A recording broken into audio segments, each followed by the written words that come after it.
Okay. Hello everyone, welcome to today's episode. Hopefully my voice is loud and clear.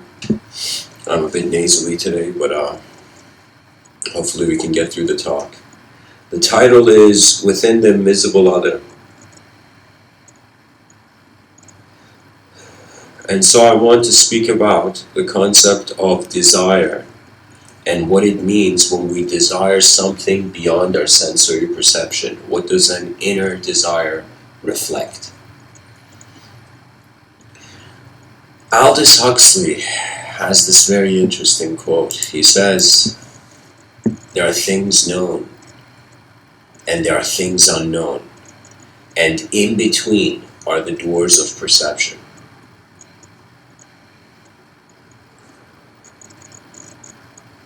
In other words, the human eyes have opened up to a landscape where a certain percentage of this landscape has linear meaning, which we contain through knowledge.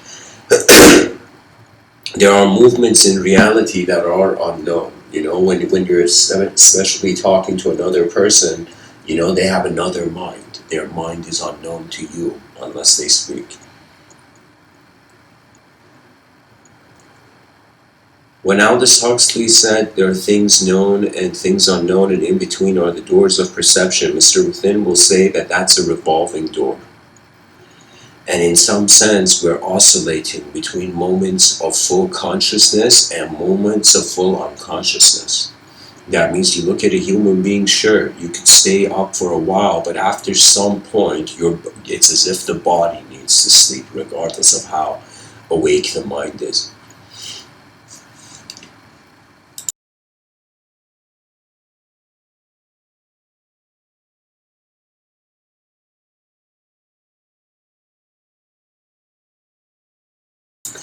I am, of course, limited to my own experiences of the concept of the veil of perception.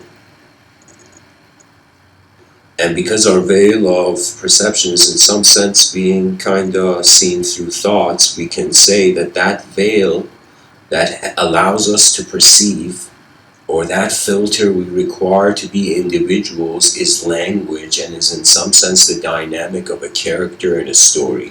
You see, if you were writing a character in a story, if there was no challenges, the character will not transform. And sometimes in life, the challenges, the limitations, are the permissions for transformation.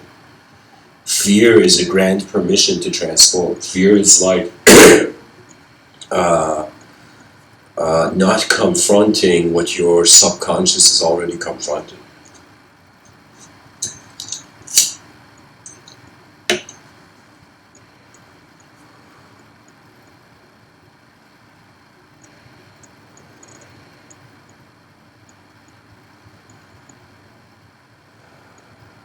Through a scientific lens, we can say that the observable universe is a certain frequency, it is a certain range of visibility.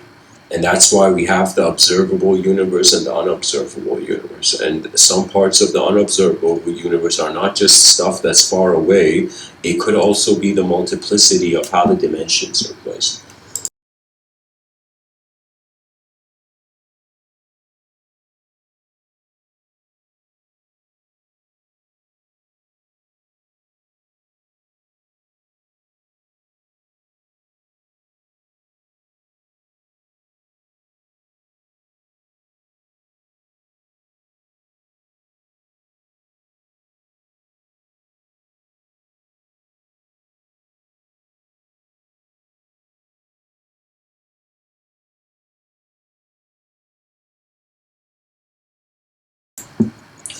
The strength and the motivation of any character in a story always comes from the vision of that character.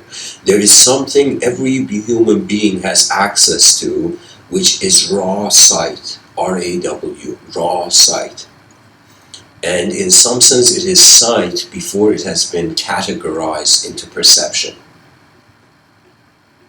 What that means is I'm right now looking at a cup of coffee. Now, I say I am perceiving this cup of coffee, right? But if this was not a cup, if there was no subject for this object, there would be no linguistic relationship with it.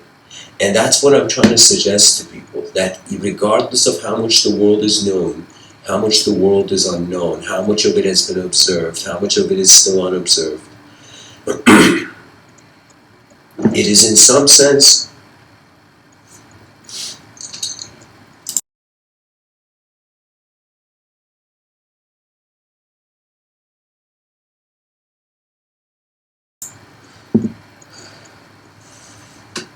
the endurance of nature's vision through itself. That means in the middle of the chaos and the order, man is playing life games.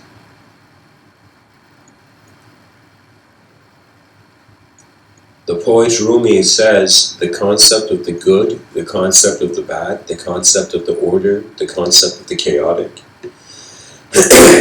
these are required. They're like two wings of a bird. So similarly, the mind requires chaos in order to exist. So automatically, to fear chaos or to fear order means you're fearing certain components of your own stability as a creature of perception. You see, the bird is not looking at its wings when it flies.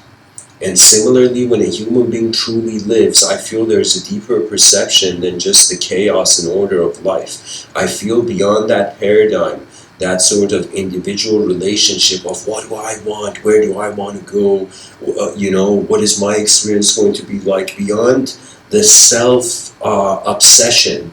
You can say every person, their subjective realms has a gravitational field. When it's gravitating to the center of their attention, what that means is the more bigger ego you have, you can say the more bigger, more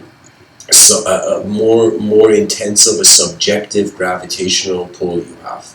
You see, it's all about imposition, because on some level, it's a blank page. Those people who don't see life as a blank page, they allow a story to define them. You see, man is the storyteller. When we forget that, we fall under the circumstances of other minds. Now, in regards to the 6th century, we can't ignore the 6th century, guys, because right now when we look at human beings living on Earth, they're overall, it's pretty much, you can categorize all human beings on Earth in the sense that, are they thinking the cause is unknown, or is the effect unknown? So is the cause unknown and the effect known, or is the cause known and the effect unknown? Right? When the moment we became individuals, it became as if the cause is known, the effect is unknown. What's this individual going to do?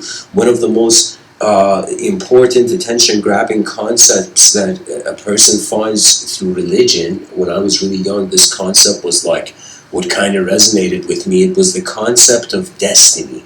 But then you go see the destiny of what? So you see, regardless of what you do in this world, you will find yourself at a moment where your free will is standing in the room of its own being. And suffering for me is just solitude. Anytime there's been any sort of suffering, the attention has gone to where the suffering came from.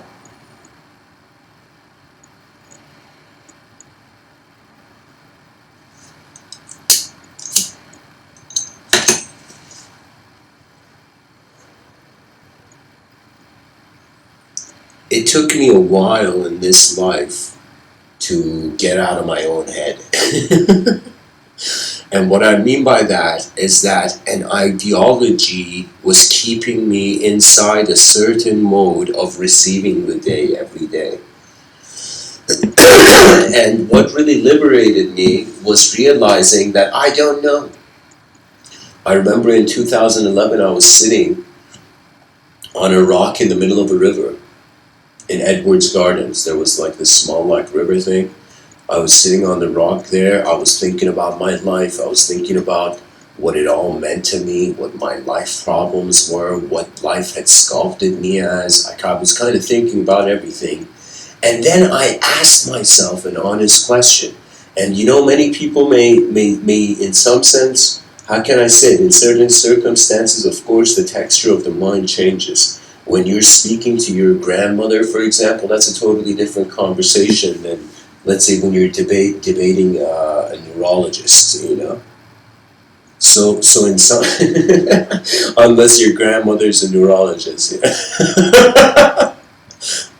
But the thing is, what I'm saying is there's different intensities. What does that mean? That means we can't just care for the objective constitution of the moment because we're more civilized, because we're more evolved creatures. In any room you go, you got to also consider the subjective constitution of the moment. And the subjective constitution of the moment is very simple. It's in the sense that, like in philosophy, they say, if there's no one in the tree and a tree falls, does anyone hear it?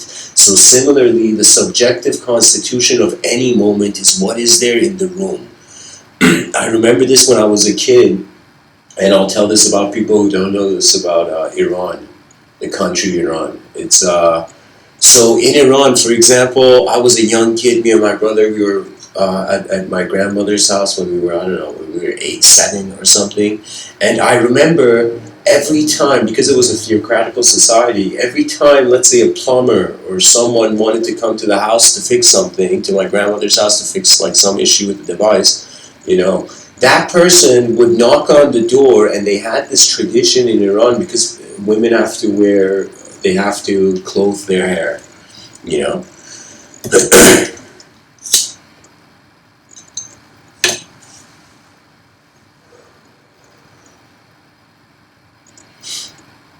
And every time the person would come in, if it was a guy, the guy would come in and he would say, "Ya Allah," he would shout like "hello" or "I'm coming in the room." So people, everybody in the room who wasn't, for example, the women who weren't clothed, they would clothe themselves, you know.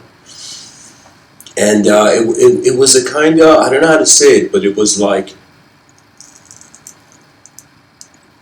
there was a sort of evocation of attitude by the nature of the communication in the room. When that person would come and say, like, "I'm entering the room," suddenly the room was conscious of the personality entering the room. On some level, of course, everything can be reduced. And like in other words, you could look at something and you could wonder about its simple direction and complex direction. Everything I have looked in my life, including myself in the mirror, I've also wondered, okay, this can either go simpler based on my decisions in this lifetime, based on the sequence and series of actions that go on from the beginning of the day to the end of the day, that this being is either going towards simplicity or complexity. When we realize inevitably, it's inevitable, objective complexity, objective simplicity is inevitable. What that means is you start with certain energy levels, then it's like your energy levels become more inert. That means when you're younger, you're physically moving more. I feel when you run more laps around the sun, you start internally moving more. That means the meaning of the world starts moving in your mind rather than just the world itself, just you in the world, you know? And that happens when life introduces dimensions to you. So whoever you are who's born, this is the word novelty, and novelty is experienced by anyone, and it's kind of like air for the mind. If the mind doesn't experience novelty, it goes in decay. And when it goes in decay, it means on some level the attention will feel new to itself. What does that mean? That means you can go to a room that you've been before, but you can go in there looking for something new.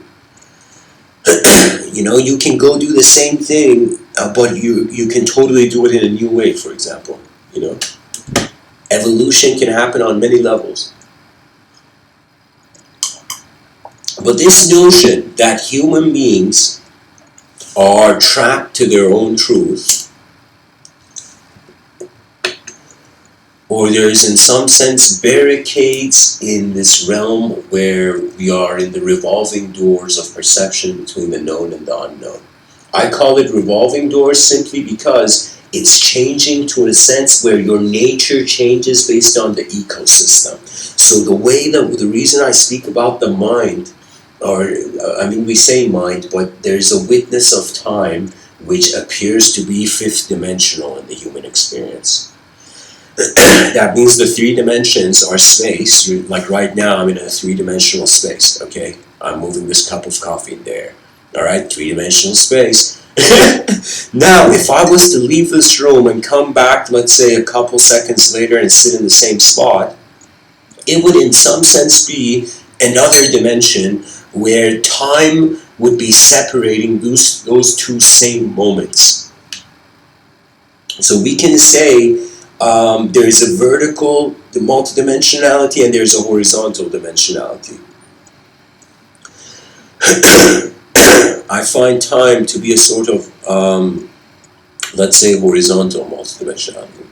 It's going forward.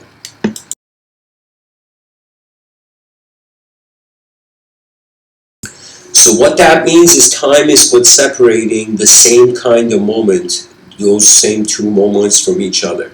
Now, imagine you can observe two of the same moments of time. That means the moment man attempts to observe time as an object, he finds himself as the subject stretcher.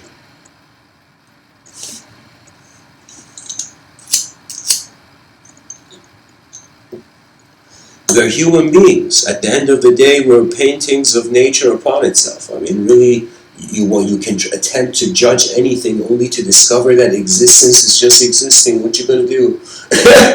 It's that only our experience has free will. This is why, for me, I was like, oh my God, communication is the most advanced thing human beings can do. Literally, if there was an alien in the sky looking at human beings, if you as a human being communicated more throughout the day, you would be, in some sense, the expression of an advanced civilization.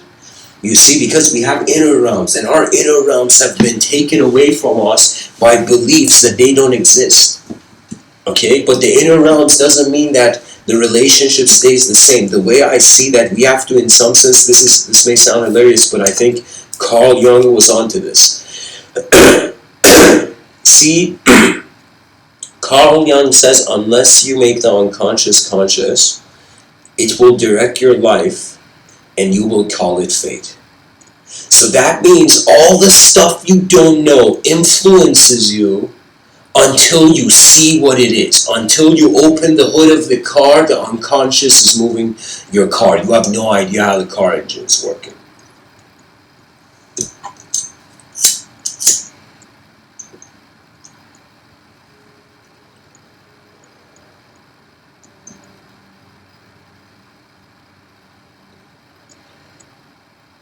How we make that unknown known is by the known doing something new through the day. Inevitably, there will be something unconscious made conscious. That means one thing is for certain. You stay in what is comfortable, you don't get to see the world evolve. Any belief system a person has on anything sets the speed of phenomenology in their experience. That means if I had a time machine and I could in some sense go back, I would go back to my much younger self and be like, you stop feeling you don't deserve to exist in or express. Do you know there was a I think I got the best kind of conditioning package. That means I was raised in a theocratical society. Automatically there is something that brushes off onto your psychology, a sort of strict ethics. But aside from that, there's also, I was raised in an environment where behavior and mind, how minds took movement in the moment were important. Do you know? It's kind of like every person has a potential to become more animalistic or become more human, more transcendental, you can say, in perspective. You know?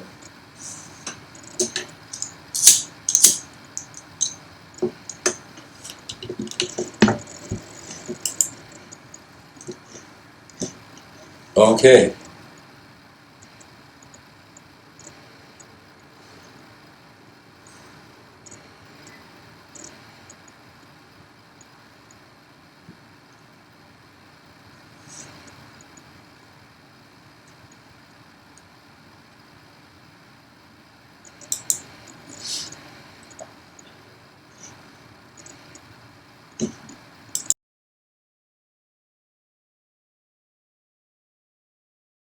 So guys, my attention came on the chat section. I got to share a viewpoint about how I perceive human nature, and then maybe this kind of would clear up. You see, right now we're in a language worshipping society. Language is pretty much setting the story, you know. And aside from language, what sets the story is behavior. That means we're kind of creatures micro zooming in any sort of movement, trying to interpret what the whole thing means. Okay? But I'm telling you this, after some point, certain fears in life leave. And you realize that life is an option of where your attention goes. That's it. If you understand that, you realize free will was there before belief. Now, this doesn't mean everybody should behave in a certain way. This doesn't mean that one person drinks, let's say, orange juice, one person drinks apple juice. We gotta condemn those people drinking apple juice. You know, imagine an orange juice nation. You know, but I'm telling you, it becomes something where we say no. It's okay for various creatures after 4 billion years of evolution to make decisions. What's not okay is making a decision, then doubting it in the aftermath. That's not okay. That tends to be like you're like the violinist on your own Titanic. You're like, why did I do this? Why did I choose to get on this ship? You know? So everything has a karmic effect. You know, it's just that, here's the thing. Imagine you're in an all-you-can-eat buffet, okay? You're in an all-you-can-eat buffet, you've come into this restaurant, you know, your eyes have opened in this existence. Now some people are telling you, eat this food, no, eat that food, no, eat this, only eat that, you know, only do this. And eventually you will realize the plate is in your hand, not theirs. Your life is actually your life. And what I think the joy of it is not just enduring and suddenly the light's going out, it's to comprehending, it's to live with it. Do you know? When you live with it, there comes a deep, different priority. That means your attention doesn't go too much on character. So, anyways, guys, if these talks in any way, any sort of sounds in it or anything makes it uncomfortable, you have your free will. You can literally go watch millions of other things. You know, these talks, I'm just sharing my ideas. I feel I'm in the trenches of trying to wonder why psychology hasn't been explored as much as it should have.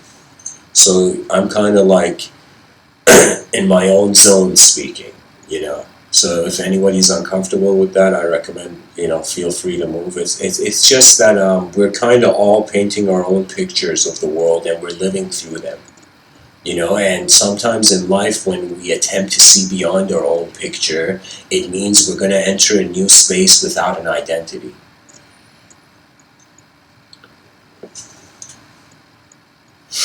It's honestly about if you get overpowered by something, then you fear it. If you don't get overpowered by something, you assume power over it. You know what that means? That means you literally, it's either like push or be pushed situation. You know, if you don't push first, the movement of the world moving first defines you. That means in my youth, the world moved first. If you could say that the child's, let's say a child is born in this world, if this child's psychology is in some sense a chess game between its world. That means imagine the world is spoon feeding the child as much as the parents are. You know, that means when the parent isn't watching, the world is moving the child. The child's own engagement is moving the child. You know, this is on some level you can never control people because what their eyes are perceiving, what your eyes will never perceive. Because our inner realms are different. So anyways, when I speak about the invisible other, and this concept is esoteric, but it has kind of been perverted. by secret esotericism, and I was like, oh my god, they chased the cake too soon. They grabbed the cake too soon. You know what it is? It's like the esoteric communities are kind of like, this is what they're doing. It's as if like it's a birthday cake. Before the birthday cake candle is blown by the one who's its birthday, they're all grabbing the cake. You see, in your inner realms, you move as attention. Your outer realms, you move as an object, as an attention objectified, which becomes the animate life force. That means it's kind of like asking this question, if I never moved, who would I be? And if I always moved, who would I be? And one, in some sense, is infinite change, the other is like static observance.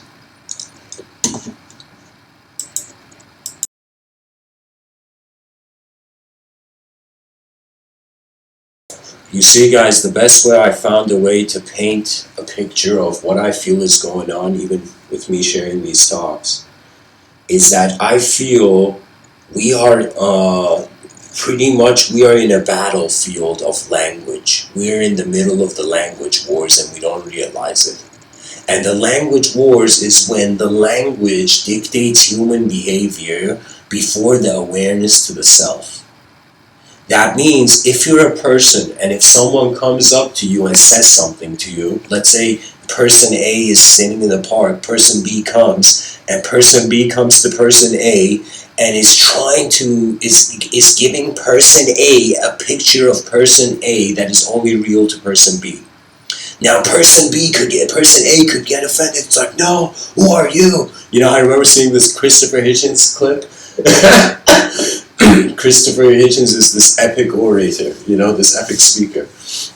And Christopher Hitchens, he's in this park, kind of like signing books or something, and this guy comes to him and says to Christopher Hitchens, no one wants you here, leave, man, something like that. And Christopher Hitchens like, who the hell are you? You know, like it was like some, I didn't do it properly, but it was like his intent was like, who are you questioning the source of the room? Do you see? That means there's a strange stability that over time comes from trusting your simpler, decenter being. It's strange, but it's a strength. It's like storms come and go, there's still the witness is there. It's just simply there. You know?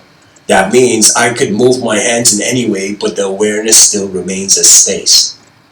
Right? So your mind is existing through space. Your body is existing through matter. So your mind is experiencing space, your body is existing through matter in some sense. Your mind is experiencing through space. That means space is a body. Did you know that? That means it's like that guy who's like hearing the word soul for the first time. You know, that guy's like, oh my God.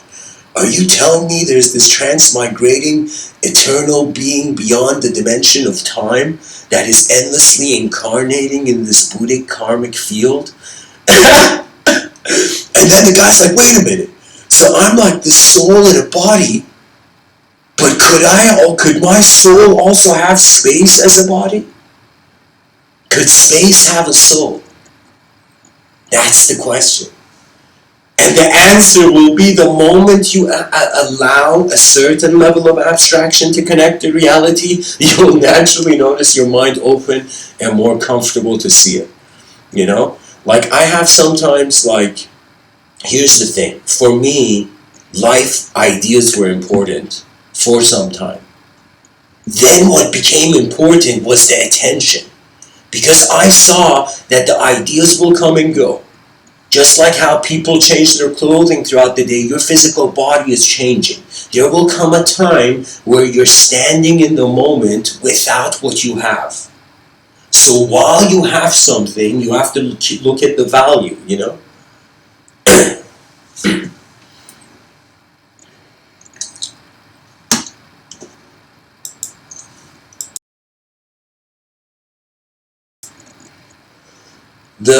This is the wrong way to approach the unknown. Escapism. Anytime you're trying to avoid something and advance beyond the dimension, whatever advancement you do, there's going to be this gap in the past.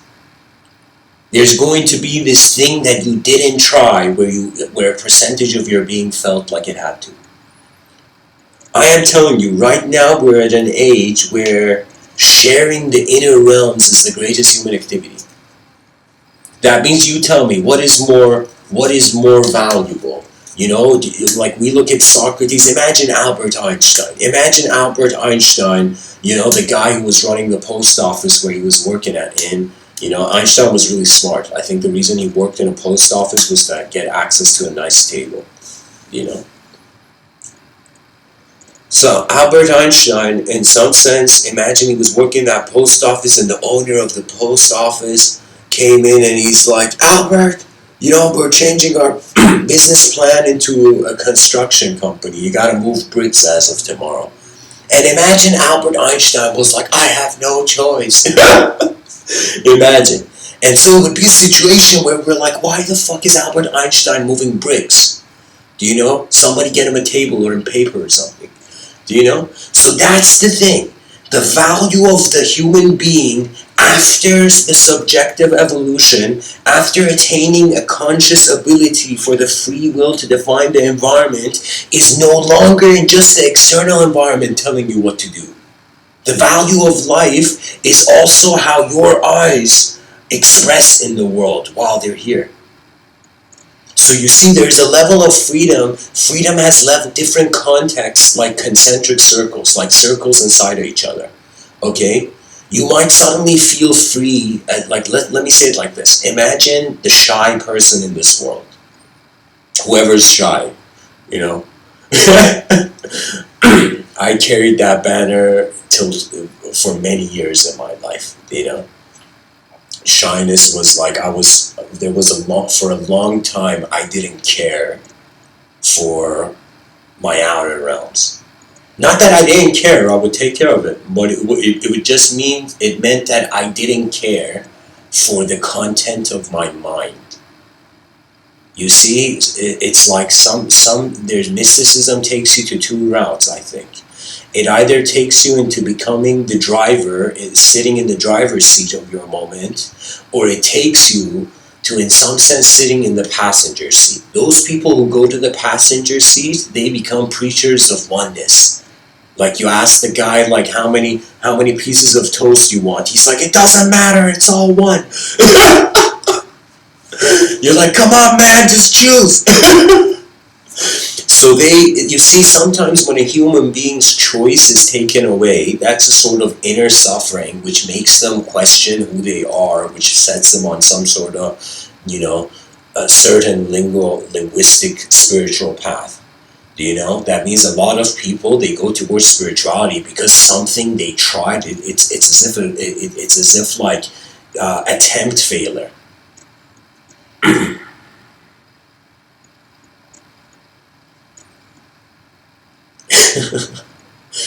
So Marin, welcome to the chat. Dawn, Nadeem. I have no idea what you're talking about, Marin. But anyways, guys, I'm just saying that after some point you stop filtering yourself through chaotic and ordered storylines. You realize it's a dynamic process. You realize you have to pilot it. You realize you're an attention before thought. So before anything defines you, you're the mover in the moment. And when you become conscious of that mover, you have inner freedom. When you have inner freedom, you relax. When you relax, you go into the state of rest. When you go into the state of rest, it's the state where you're, for the first time in your life, you're letting the mind just chill. When you let the mind chill, it's like the ripples of the pond settle. When the ripples of the pond settle, inner rhythms and inner impressions of your own being extend forth. So think of it this way. You're a person who has a conscious mind. You have a person who has an unconscious mind. Imagine Carl Jung was in the room. Okay, so that would mean the conscious mind in its exploration is communicating with the unconscious mind. You see what I mean? It can't be too defined because it's changing. And if it's changing, who's defining? And that's where in human evolution, we're going from who into, in some sense, a collective rhythm. It's not about individual glory. Individual glory is short-lived and sometimes just kept in the private room of your imagination. Do you know how many times in my inner realms I have felt like some victory? But it's not really a victory, it's just an emotional contentment. You see, it's really realistically what can happen. 8 billion creatures on a rock in the middle of nowhere. Right now, they're all caught in their own inner realms. And the only thing they have in common, like a multiplayer online video game, is physical reality. When we wake up, literally like character logged into the account kind of moving. You see? So it's this situation that for me, physical reality, it is not just like people, when they look at the world, they don't just see the world. They see the world in regards to how their eyes have opened to it. Do you know that means there's this idea that says, in some sense,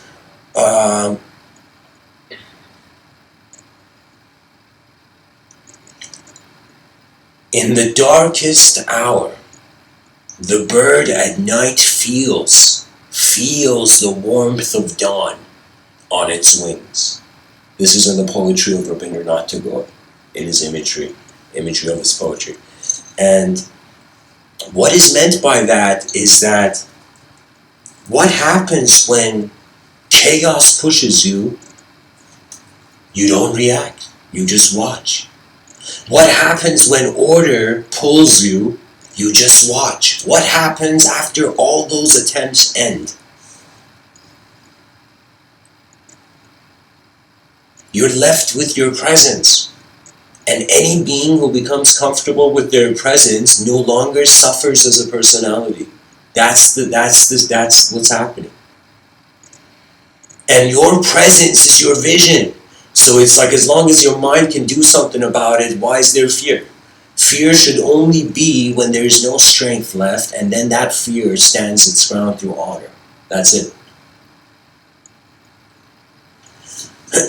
That means there was one character that I found to be very intense in the movie Titanic, and it was the captain who like takes a drink and he jumps and he hits the propeller, and he, like, of course everybody dies except, you know, those people on the boats, but you know what I mean.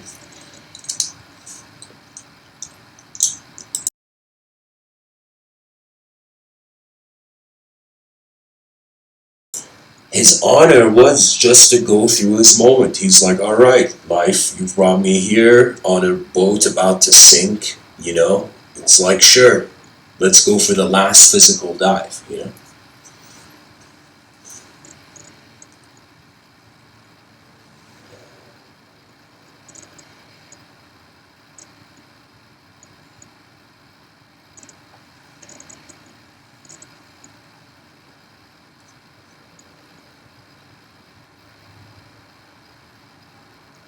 By the way, anybody who has questions about this, at the end of it, I'm going to open it up to Q&A, so feel free to stick around, and then I'll engage any sort of comment. But anyways, guys, I gotta do like, how can I tell you? Like, at the end of the day, because I see the unknown, inevitably the only way I can categorize myself to the public is as a mystic. Really. Because the unknown is more than the knowledge. When the unknown is more than the knowledge is ever changing.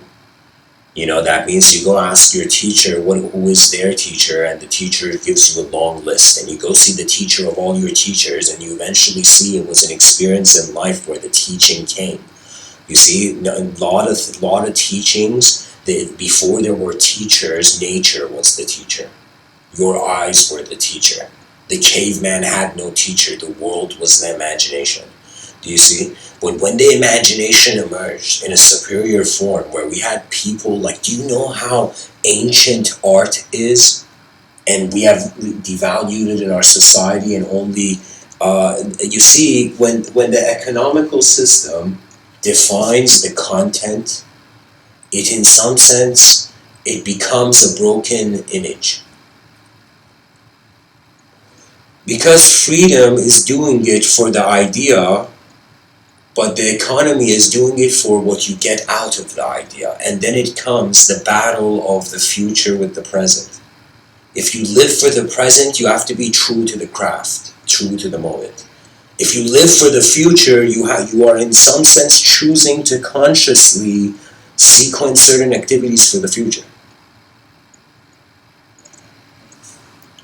It's like, here's the thing, I think the biggest problem on this planet is that most people don't understand where complexity comes from.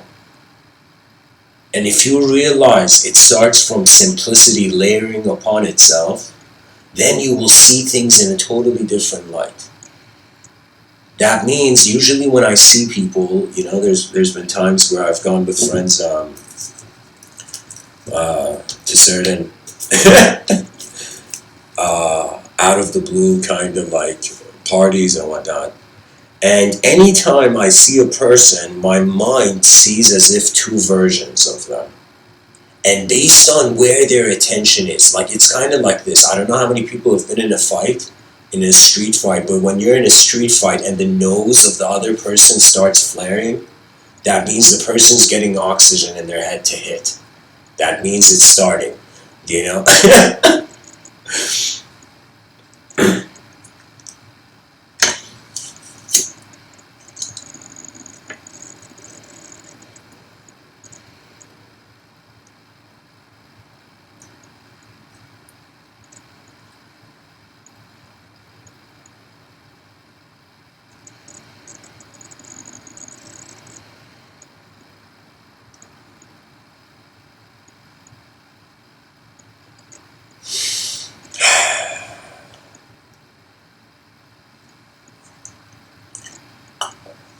Honestly, it's like your awareness is a field where life is moving through. And at the core of this awareness, in your stillness and silence, you will meet your simplest self, your simplest being. Just sit still for 10 minutes and just don't do anything and you'll notice. You'll notice who you are before you have desire, before you have pride, before you have any sort of archetypal existence. You're just being here. And if you function from this simplicity,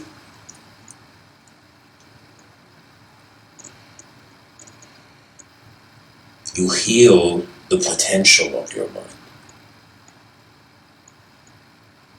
It's kind of like this. I'll tell you this. Like,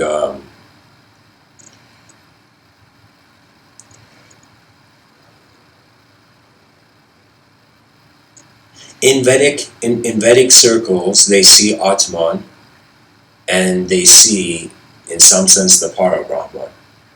Now, these words have very special contexts, because one means is that it's as if in one angle, the whole world is choosing to be an individual character, and in another angle, an individual character is choosing to be the whole world. So when you find the freedom beyond thought, your attention moves by its nature.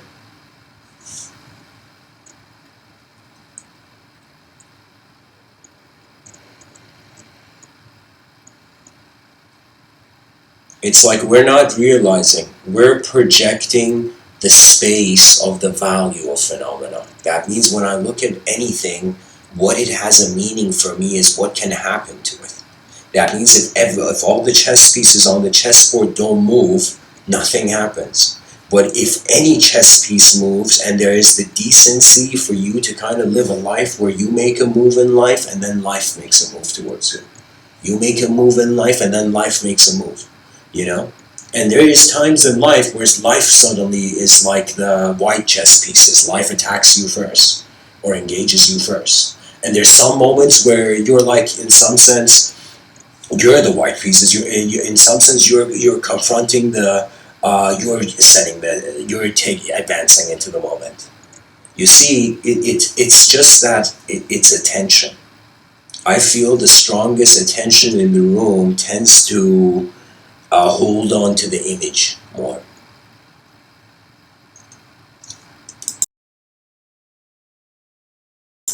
That means you can right now totally be a person that in your inner realms you have certain comfort masteries, let's call it.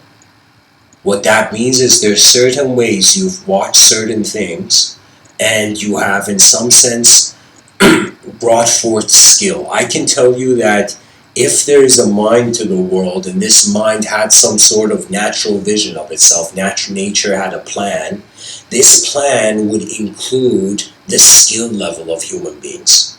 I am serious. Our civilization right now is currency obsessed. It should be skill obsessed.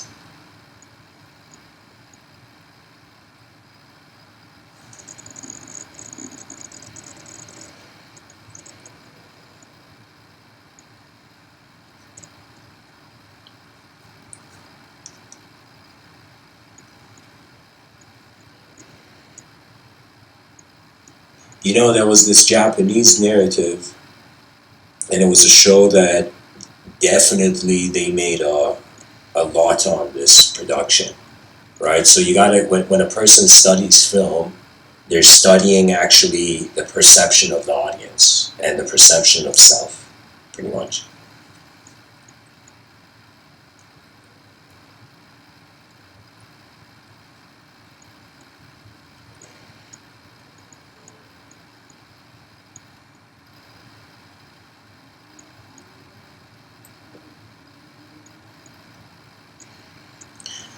In this Japanese narrative, which I think it was called,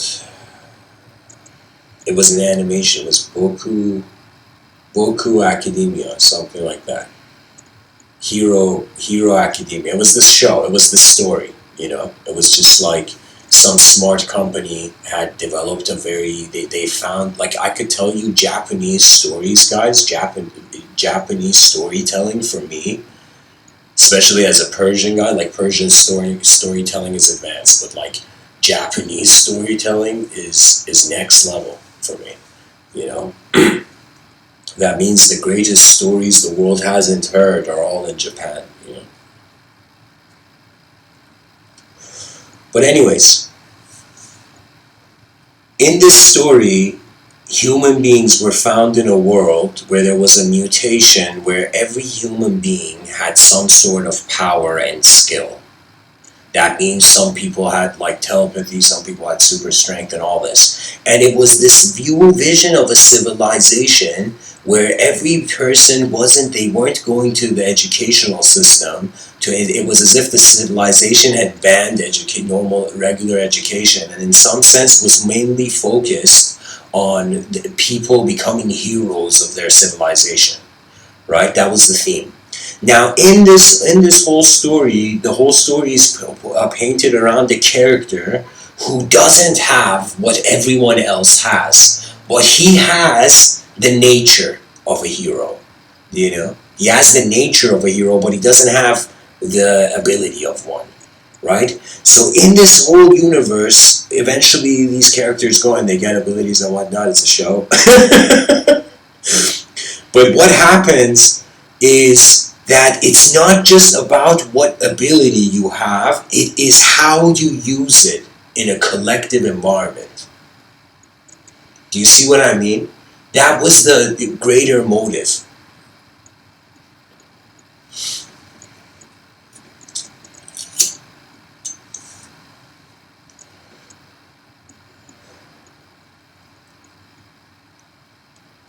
So this is a Japanese show, guys. It's a fictional show. But I'm just telling you, the whole idea of it was that it was a civilization where right now we don't have superpowers as human beings, but we have minds of comprehension. We as beings can observe certain things and it can totally transform our behavior. Do you know, it was like that person who for the first time saw lava and, you know, saw it like burning everything, was like, okay, I probably shouldn't touch this and run away. You know? It's like you can't really fight lava, you know? You just run away from it.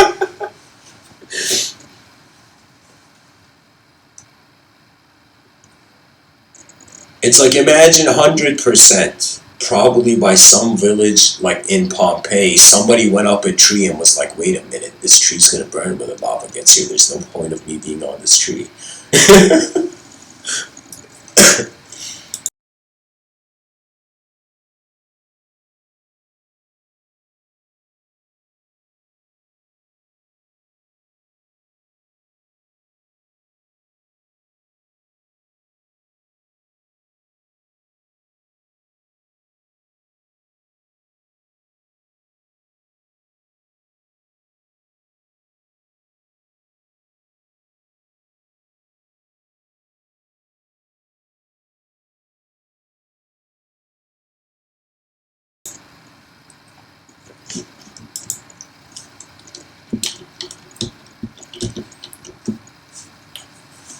You know, I've given this analogy before that every person's DNA and unique vision upon the world is in some sense like an instrument.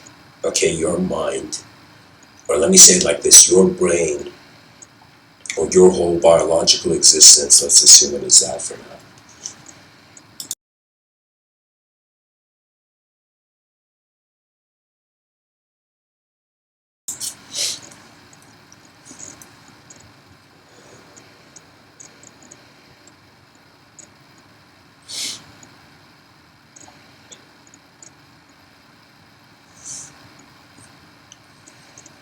Here's the thing, the biological existence is its own program. It's its own program. You know, there's a quote I'm gonna read for you. It's let me see if I can find it. This quote is so heavy.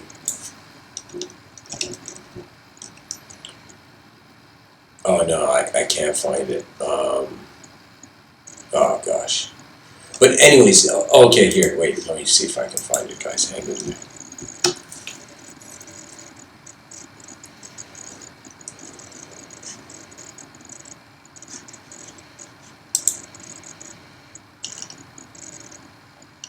Here, treat all things as if they were loaned to you without any ownership, whether body or soul, sense or strength, external goods or honors, house or hall, everything. You see, guys, this viewpoint that we are a guest in the world is in some sense this mentality that the guest is in the room of manifestation temporarily, and there's a host in the that's hosting this party of existence we're in. Okay? The house is as big as the cosmos, and we're in this party of existence, and there's a host. And so this host is the rhythms of nature, in some sense crystallizing through human behavior, becoming more collective. That means there's a joy. Like, think about how cool it is. Like, imagine, like, I don't know, like you look in nature, you see there's a school of fish. Fish go to school together. What that means is fish move in groups to scare, like it's definitely, there's examples of this where like a shark was intimidated by a group of small fish acting united together. They made a set image of a bigger fish and it scared the shark. That means all beings, they speak a language of just how life is present in the moment, and then there comes their unique interpretation mechanisms.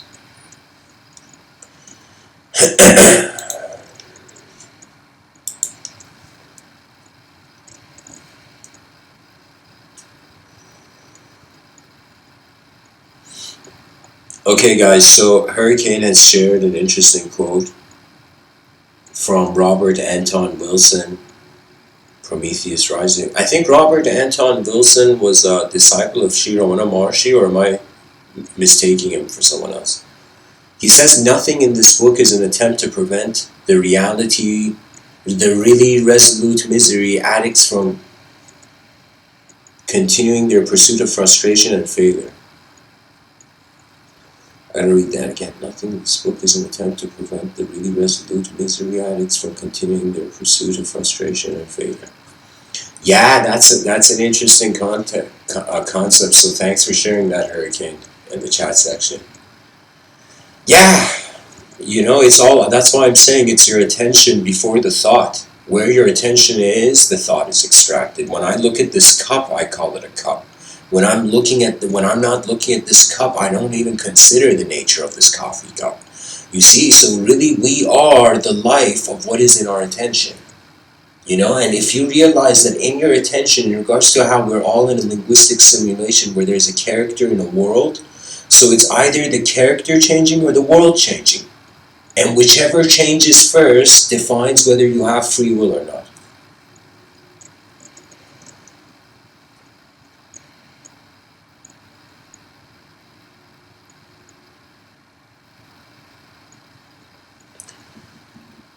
It's kind of like, it's as if he's not trying to save the self-enslaved. That's what it means, Mary. I feel Robert Anton Wilson, he's saying he's not trying to save the self-enslaved. Okay, because when somebody does something destructive to themselves, that means there's something of the self that is in some process, in the middle of some process. You know, it's like, think of it this way. Imagine you went to a psychologist and you asked you told the psychologist, like the psychologist asked you a question and you gave an answer. Now let's say the psychologist was like, let me just ask this question again. Will this person give the same answer? And you ask the question and you suddenly see the person gives another answer. And so you see that really the inner realms are evoked. It is attention plus effort. It's like here. It's like this is life. Velocity and speed. That's it. A direction and speed, which is velocity. That means after 4 billion years you can direct something. Before the environment moved you, now you can move your environment. And that's what knowledge is, to move the environment and language. Move the environment's meaning. And it's this strange thing that sometimes, like when you cut an orange, okay, and you squeeze the orange, it's like you are trying to see a different dimension to the fruit, but at the same time the fruit is being destroyed. So there is this suggestion that the nature of exploration is transformation, which means any person who has explored something, they couldn't have explored it without the observer effect happening. Right? There is that suggestion. This is why time travel can be an impossible concept.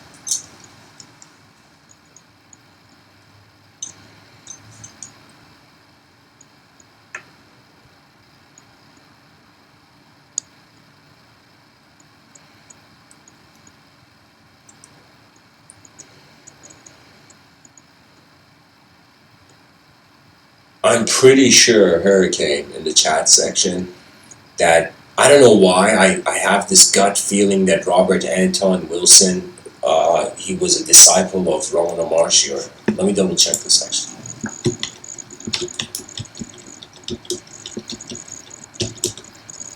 We need, what was his name, David Godman, to come and clear this up. Oh yeah, I could totally be wrong. Yeah, this could totally be somebody else actually. Yeah, definitely.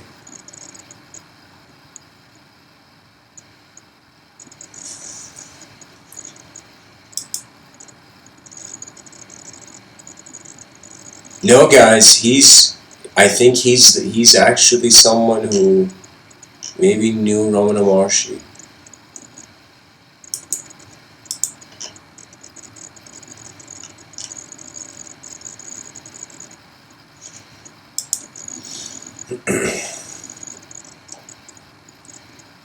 You see, okay guys, okay, I don't know. Maybe he has nothing to do with Ramana Maharshi. Maybe I'm thinking of somebody else. But anyways, guys, I'm going to read another quote from Robert Anton Wilson. He says, every fact of science was once damned. Every invention was considered impossible. Every discovery was a nervous shock to some orthodoxy. Every artistic innovation was denounced as fraud and folly. The entire web of culture and progress, everything on earth that is man-made and not given to us by nature, is the concrete manifestation of some man's refusal to bow to authority. We would down no more. We would own no more, know no more, and be no more than the first ape-like hominids if it were not for the rebellious, the recalcitrant, and the intransigent. As Oscar Wilde truly said, disobedience was man's original virtue. Yeah, that's why I feel in evolution the ape stood up to so the chimp descendants, like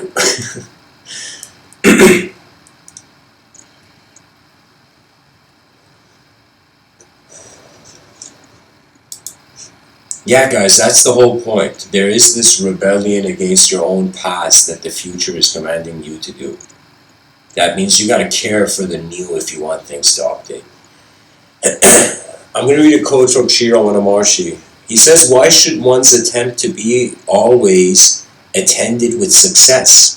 Success develops arrogance and the man's spiritual progress is thus arrested. Failure, on the other hand, is beneficial inasmuch as it opens the eyes of the man to his limitations and prepares him to surrender himself. Self-surrender is synonymous with eternal happiness. Therefore, one should try to gain the equipoise of mind under all circumstances." You see, guys, I don't think it's that success is arrogance. It's that the arrogance is before you look at form, how you're looking at form is the arrogance. It's not the form. Like this cup in front of me, this coffee cup, is not guilty. If I choose to see the universe and the whole cosmos as like in the shape of, some people ask me, Mr. Within, what do you think the universe looks like? And I'm like, okay, it's a coffee cup. It's a glass. It's like the universe is shaped like a coffee cup. So it's not the coffee cup's fault. It's man's interpretation of the phenomena. You see, it's kind of like this stoic level of insight where Epictetus would say, we suffer not from the events in our lives, but from our judgments about them.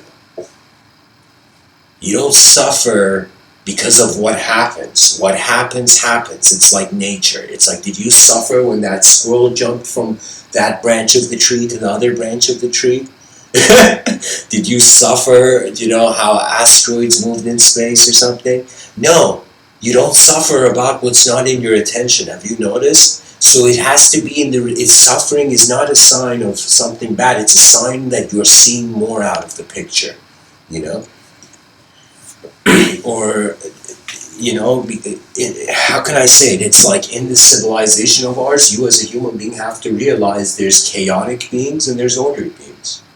It's just the civilization. That's the nature of freedom. You can't give freedom to just order and not to chaos. They're both, imagine like they're two brothers. Chaos and order are brothers, right? You can't give freedom to one of them in the world. It's given to both. It's given to the potential of will. Now, what's really fascinating is that if we stripped away from all human beings the viewpoint that they are subjects, their names and personalities, we would just see actions, right? I'm not saying people don't have thoughts. I'm just saying, imagine we just stop perceiving people as creatures of thought, and like extraterrestrials from an aerial view, we're like, what are these creatures doing? And imagine we, in some sense, perceive, excuse me,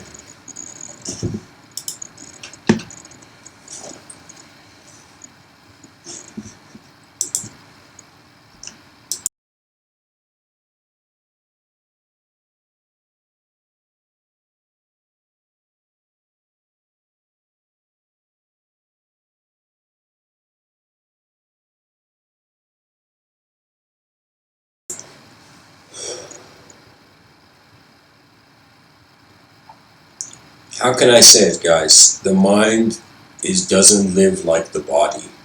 It lives like awareness first, then movement, then stuff in the space. So I feel there's two ways human intelligence is being conducted on the surface of this earth. One way it's being conducted is, in some sense, it is like a leaf feeling as if, or let me say it like a leaf moving in a river. And it's as if in one view the leaf thinks it's moving the river. That's one way. The other way is the river is moving the leaf. Now, when I come to give these talks, you have to realize the explorer has to trust. Um, uh, the explorer has to trust um, the adventure, the unknownness of the unknown flow of the adventure. That means insight is a journey. Strangely, wisdom is not just like a sentence in a book. It's an awareness. You see, they back in the day in ancient times, the concept of the logos that Heraclitus spoke about. You know what that meant? Do you know the implication of that idea? Can you imagine just being a guy in ancient Greece, being like, "Hey, Heraclitus, how's your day?" And Heraclitus suddenly is roaring philosophy and says, "The world, there's a logos to the world, and the world soul has a mind, and it's moving through every vision that the human being has." It's as if like this consideration of the logos is while 8 billion human beings are living their individual lives, there's also a collective being that's living its life through them. So that's the thing, guys. There's, as Terence McKenna, the scholar, would said, there's another tenant in the room. And what that means is the river is moving before the leaf fell into the river. Before you were born, life was happening. Now, while you're in it and perceiving what's happening, is it not like a question for you to see what's going on here? You know?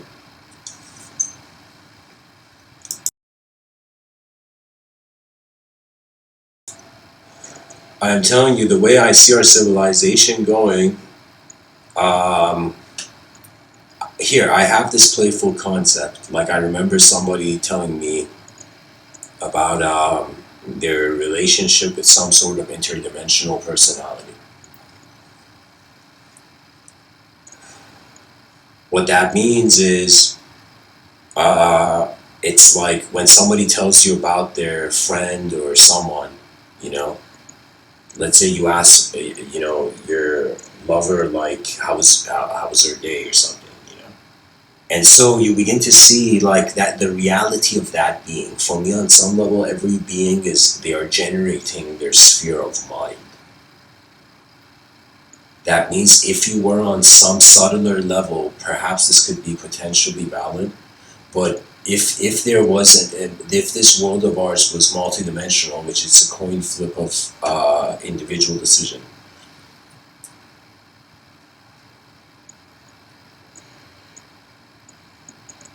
every word I say is like a sphere emerging and growing a certain size, and then once it's let go, it suddenly returns to the void.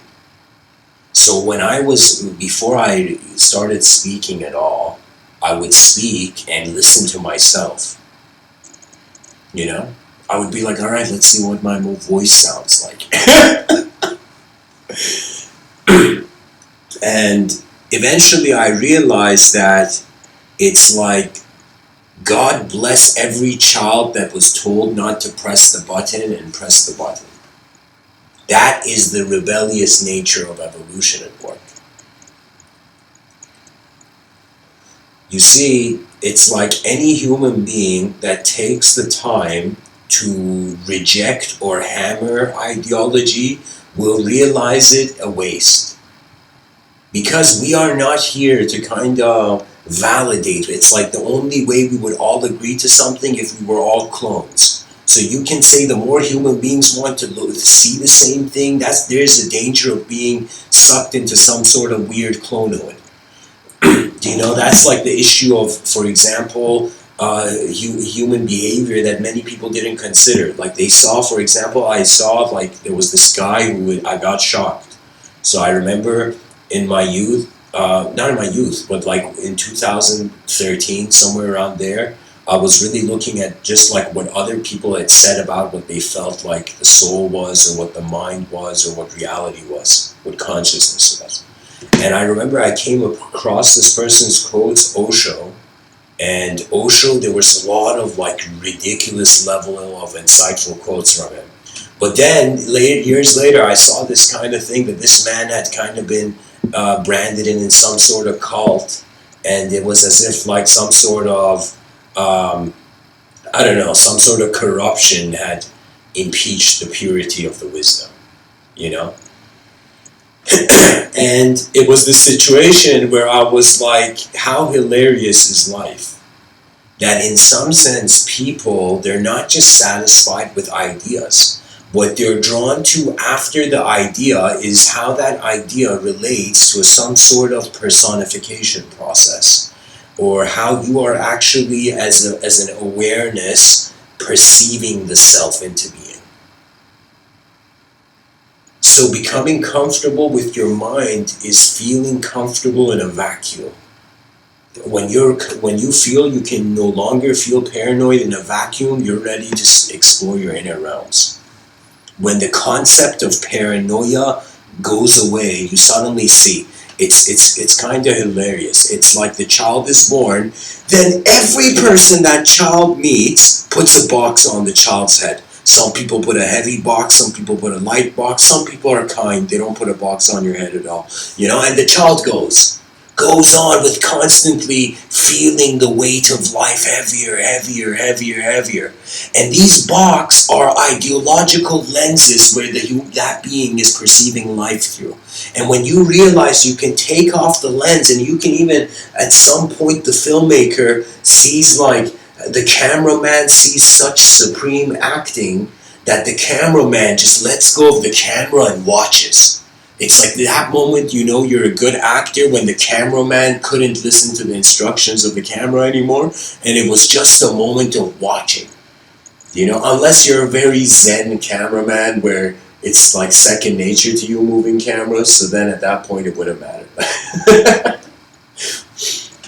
But what I'm saying is pretty much we have to somehow restore the intense search for the wondrous beyond back into civilization and society. And what that means is we separated ourselves from myth to find ourselves in a modern secularism where we're like, yeah, we're strong individuals, this is how far we've come, we don't believe in imagination, but we all have hope for the future.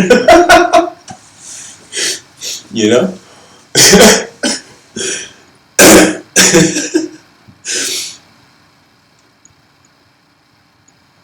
Reality behind your eyes, the inner space, gives you much access. It gives you access to way more. That means it's like that's the whole thing. That the mind is the observer component of being. And what's in this observance is the material, is the matter. That means this is the strange thing. That it's like there have been times where I've closed my eyes. I remember that when I was a kid, I would do something strange. I would go and play soccer a lot of football outside when I was young, like I don't know, when I was like maybe 11.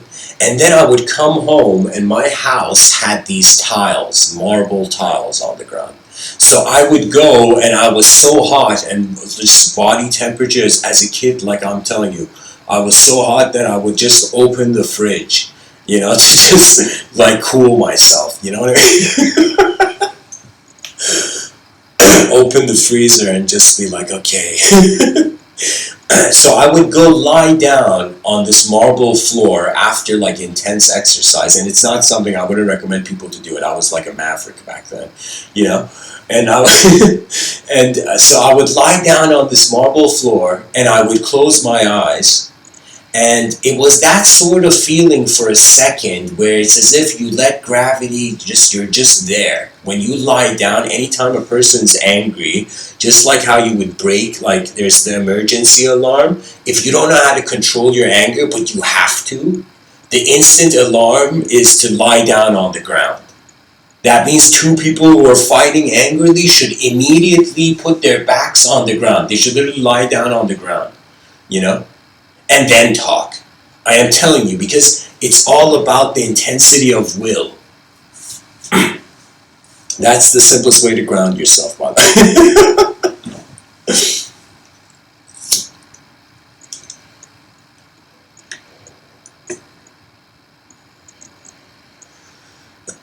And I would close my eyes and I would just feel like the texture of the ground and all that. And I would feel my whole body just being there still.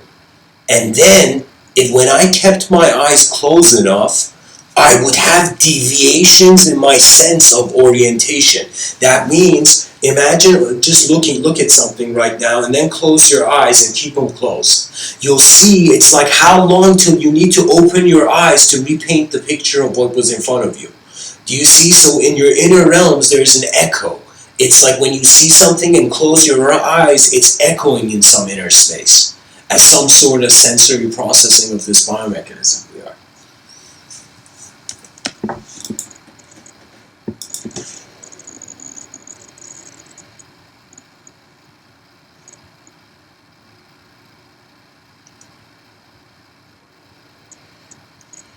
Welcome everyone to the chat section. You see, it's pretty much thinking of this way that we have to care for modern mythology. And modern mythology will only arise when the human archetype, when the individual archetype attempts an unfathomable collective effort. I am telling you, just do something that your eyes are like the path to. And you will strangely find that the world is a more multidimensional place than your own thoughts. And then you will realize that the advantage of now getting our psychologies as human beings prepared for an interstellar civilization. That means right now, human beings don't have enough content with each other or there would no longer be violence. You know, they don't realize the value of the mind. If you realize the value of the mind, you will declare, you will drop all weapons. You will realize the point of evolution is not physical combat till the end of time. You know, for how long can you be tough? You know, at some point, time is the great bully. All beings are being bullied by time. You know, I remember there was this girl in my high school, and she was very cruel to this person. I don't know, this poor guy, she was very cruel to him. You know, and on some level, maybe that guy didn't realize it was a blessing. But I'm telling you this, but it was something that, it was a situation where she was very beautiful, but she was very cruel. It was as if like she was externally very beautiful, internally ugly in character. Ugly in character means like if there was a bunny, like, and she had to kick her in a hostage situation, she would probably kick that bunny. You know what I mean? Like it was like, that's such a silly hypothetical situation. But I'm telling you, then I saw something chaotic where she suddenly became anorexic. And it was this tragedy where seeing someone who didn't know their own value. You know, this is of course kind of the part of the rebellious nature of life. Do you know? And it was as if I realized how fascinating a person's inner realm can totally not care for their outer realm.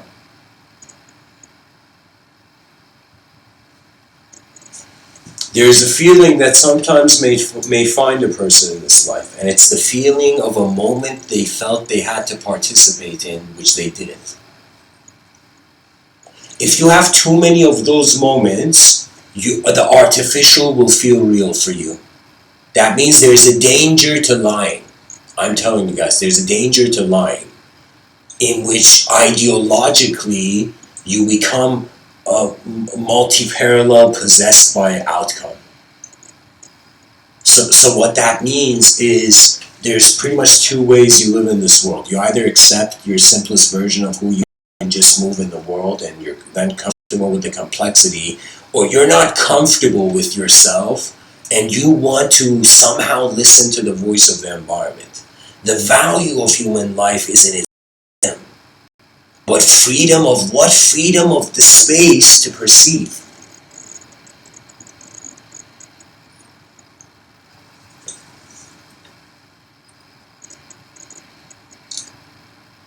And yeah, so that's something crucial to consider, guys. You know, it's honestly the mystery of the logos. It's the resurfacing of the unknown rhythms. We will see this. That means right now, man's connection to the unknown, the most healthiest way is through skill. And you see this. You see all these talent shows online. So these talent shows online, they are showing people coming on stage and in some sense demonstrating, like the guy sings or the girl sings and dances in such a way that you're like shocked, you know? Like you see something never done before, and that's man's connection to the unknown. Art has to be defended. It's one of those pillars of civilization that whether you're a good person and a bad person, live for art, you know? Because it's all like programs of activity and their consequences, is it not? When you think about karma, it's like, do you have karma in deep sleep? And if yes, what kind of karma is it? In deep sleep, there's no self to have karma. There's no world for there to be karma. It's just a gap. So when there's gaps, how true can a system with gaps in it that be, you know? That means history is his story. But on some level, there is a truth to the events that were documented. Of course, that can't be denied.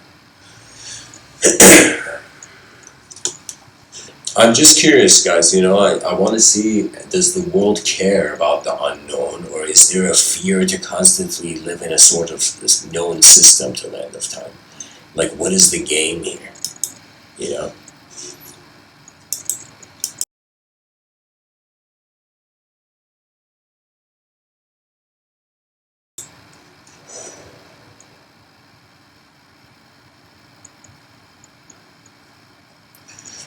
I'm going to share my experience of the invisible other.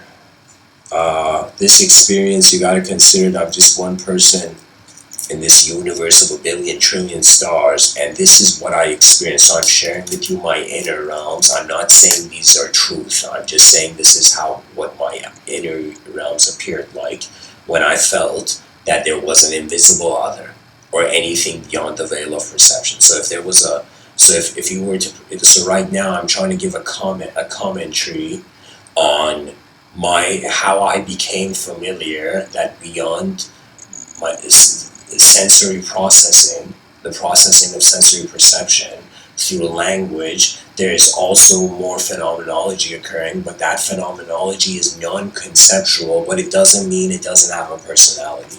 That means that the subconscious is the bridge to the unconscious, which is a suggestion that you're going to find an ethereal version of your archetype before you fully become the unconscious moving the conscious. So what that means is it's like there will always be some sort of messenger archetype or guardian archetype, because that messenger guardian archetype type is the conscience code written for that program, the archetypal program. When I say archetypal program, that means if I wanted to be a blacksmith right now, imagine, right? I would suddenly see myself in that archetype. And then I would just identify with that archetypal system, you know, that archetypal position. But I would on some level know that before what I was something else. So on some level, it's treating your mind as a projection. It's like as you are observing reality, your mind is projecting its nature. And the coolest fact is that we're here. That's the biggest gift. It's like, oh my God, you know how many people don't exist yet? You know how many people existed and don't exist anymore? And we're here. It's like this gift surpasses all Christmas gifts. It's the gift of being a part of the history of a civilization advancing through a space-time continuum with unknown dimensions. You know, that means the moment when you realize there's black holes, a black hole literally, it's too dark to see. You know, dark matter, it's too dark to see that matter. dark energy. We can't see what this energy is, right? So the black hole is literally like just like sleep, and the black hole of the inner realms is deep sleep. Non-existence is the mystery, and reality is what we have access to. So for me, after some point, I think the human being right now is trying to play identity games. We're playing costume games with ideology. Eventually we're going to go to a situation where we're going to see if wolves run together, if birds fly together in like if birds fly together in some sort of unique formation, wave-like formation. When will the human being fly towards its advancement? And that means there's two responsibilities. There's a responsibility of the individual, the member of civilization, and then there's a responsibility of the civilization to its members. Right now, Canada is like doing some next level things in 2020, at least I consider, as a nation. When you look at it from like a political view, I think, many people may disagree with me, and it's totally fine, but I'm just saying that, for example, in this coronavirus situation, the government is helping everybody, with these billions of dollars or something, And it's this situation of people investing in their civilization and their civilization investing back in them, and rather than it being some sort of win-lose situation, it becomes a win-win situation. Do you see? The win-win situation can only occur if the whole narrative focuses on knowledge. That means when the economical system becomes the servant of the educational system, that would literally be the most ingenious thing we could do for our species. Right now, the educational system is the servant of the economical system. If that was flipped, do you know what that would mean? That would mean every business culture or community, like the personality of the business, would be inspired by its greater vision to know what's possible. So if they came and asked them, what's the best business model? One that's endless. It's like the guy in there, like he went to the pitch meeting, and he's like, all right guys, here's my business model. Everything you see here in this business model is endless. And they're like, what do you mean? This is ridiculous. People were in that business meeting, And then the guy's like, no, because this vision is bigger than the business model. That's when we know our industries aren't blind, when they actually are looking at something better. That means I don't understand, in a lot of businesses, they're wasting their time marketing. They are wasting their time marketing their products. I think most businesses should keep, stores, like giant stores, I feel they should keep their products a mystery.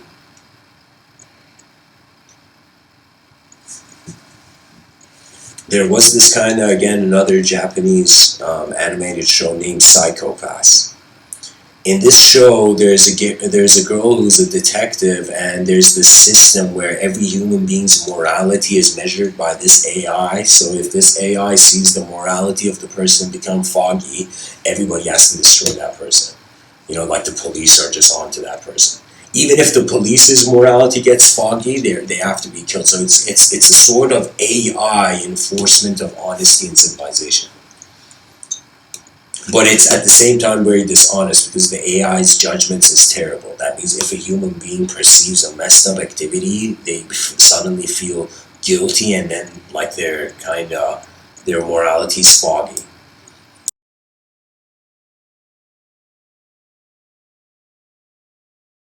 Anyways, this character, there's a main character that's this girl, which is the only pretty much kind of like human character in the book. Sorry, not in the book, in the show.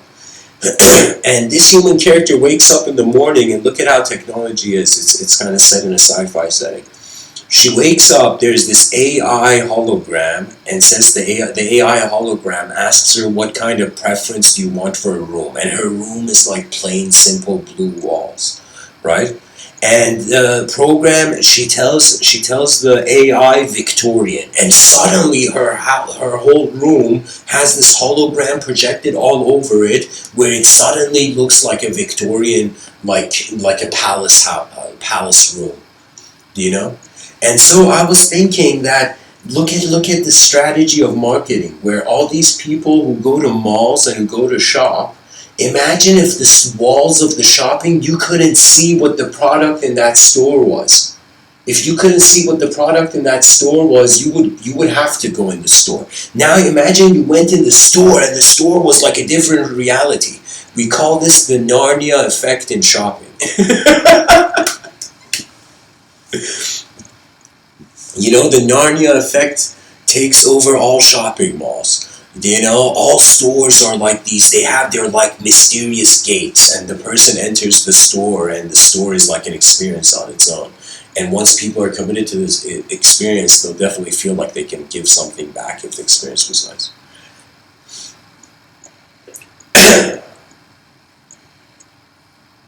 So Dan in the chat section says, I've also enjoyed watching the spontaneous, chaotic flow of bird swarms in flight. One behavior organized by many parts moving collectively with no leader. Yeah, and I feel it's not one behavior organized by many parts, it's many behaviors organized by one rhythm, by one wave. You see how sometimes you see in the yard, like, there's this spiral of gust, the spiral of wind moving the leaves around themselves. It's like this kind of micro attempt at the wind to kind of form some sort of spiral like tornado effect, you know? When you see that, it's kind of like you can sometimes feel that sometimes intelligent activity could be flows. That means it could be intelligent to us, but to higher dimensions, it's inanimate. That means we could be the objects of the higher dimensions. That means the same way we look at an ant, the unknown could be looking at the known. So the potential, the mystery is out there, you know.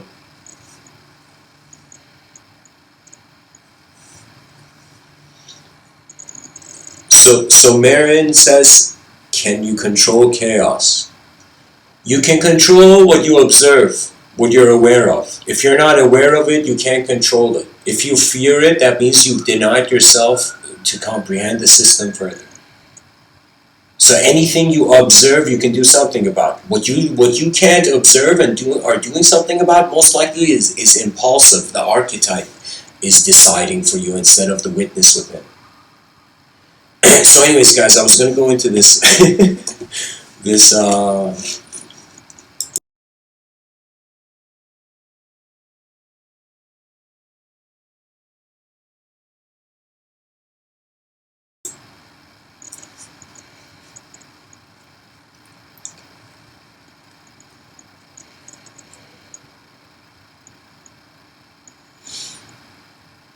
in 2014, when I started giving these talks in the UK. I mean, throughout my life, I've always felt like I've heard many stories of people talking about extrasensory perception, but for me, there was never any sort of extrasensory perception. There was a feeling. There was a feeling simply. Like I could say there was a sort of sense as if like when I imagine you're entering a room and you're looking at the corner of the room and then there's someone behind you in the room standing. You don't see that person, but you get a feeling, right? You get a feeling, right? So I had some sort of feeling to the moment. Sometimes I would enter a room and I would feel like, okay, there's more attention in the room. You know, I've had many moments in my life where I've entered like temples, or just even my own room sometimes at the end of the day when I enter it. People might think this is strange, but hey, we got our idiosyncrasies, you know, we're not clones here. So the thing is, I would bow to my room. I would bow to space, but not bow like that. I would just kind of like put my right hand like that, you know, like that space where your palm, where your thumb and index finger is, I would just put that space on my forehead, and I would just in some sense kind of look at the moment and just acknowledge the moment, you know? And that means you are respecting space. So you can say karma is not that, oh, you're messed up. Karma is that there's something else in the room which is being a living mind which you're not acknowledging, which if you don't acknowledge, most likely you're stumbling in some reality.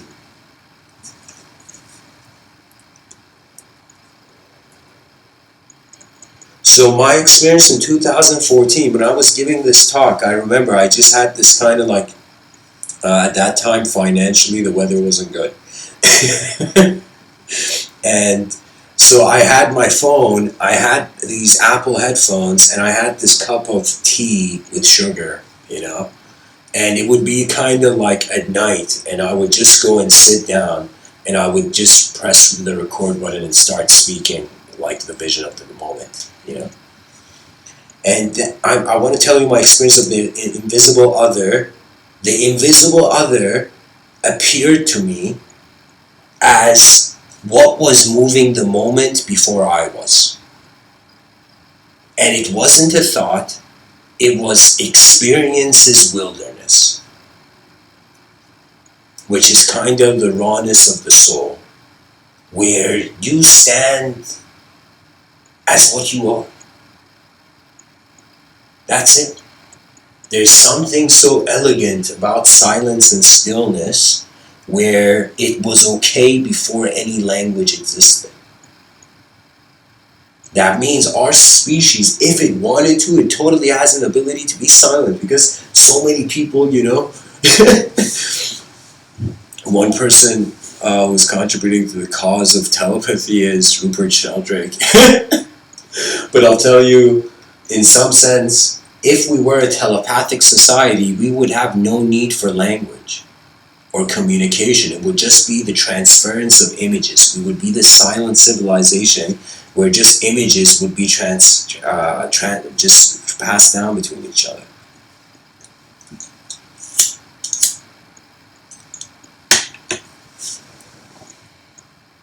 I feel it's the dawn of the designers of the advanced civilization.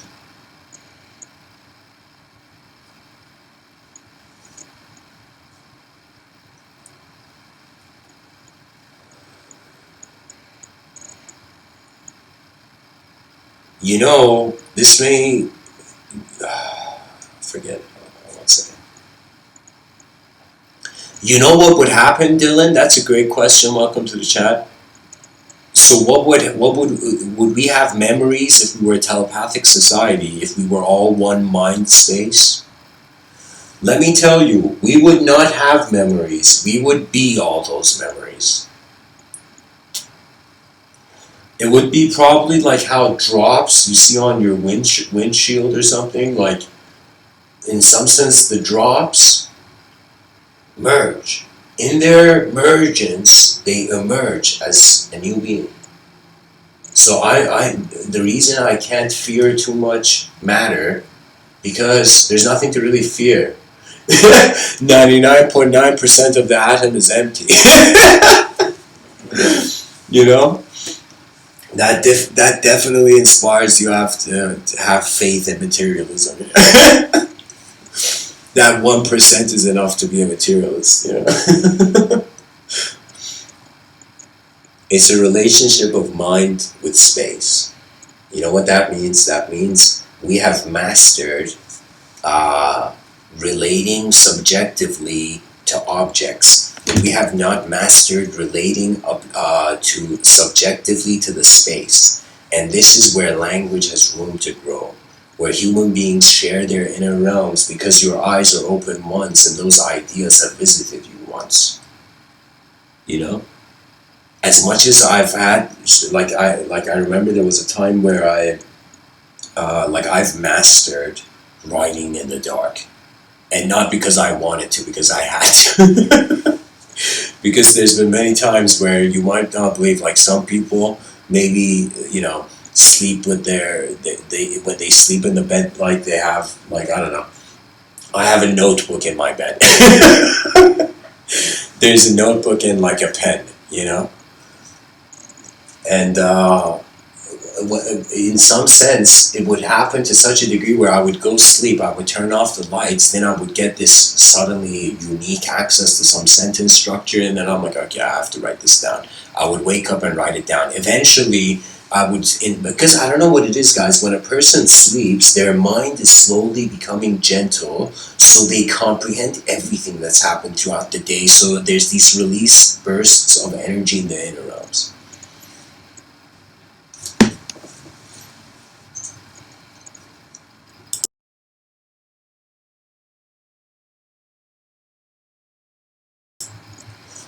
So my relationship with the idea of the soul is no longer just language and image. It's what was there before I was, only for me to realize that the eyes have no owner, that there is something free before there is the dream. You know? Here's the thing, I don't think even right now, Dylan, we have memories. I feel we have patterns of remembrance. Certain, like, imagine, like, from yesterday you remember not the, maybe you're a person who remembers every part of the day, but imagine, like, there's some people who, when they look back at their yesterday, there's some parts of it they don't remember exactly. And so there's, to bridge between the gaps is where the visualization comes in. So for me, it's like, if you think you're a thought, you can have endless memories. You can think you're the universe and get access to universal memories. You can think you're the unthinkable. But if you can move before thought does, then you're not thought. If there is something that remains, you are that which remains.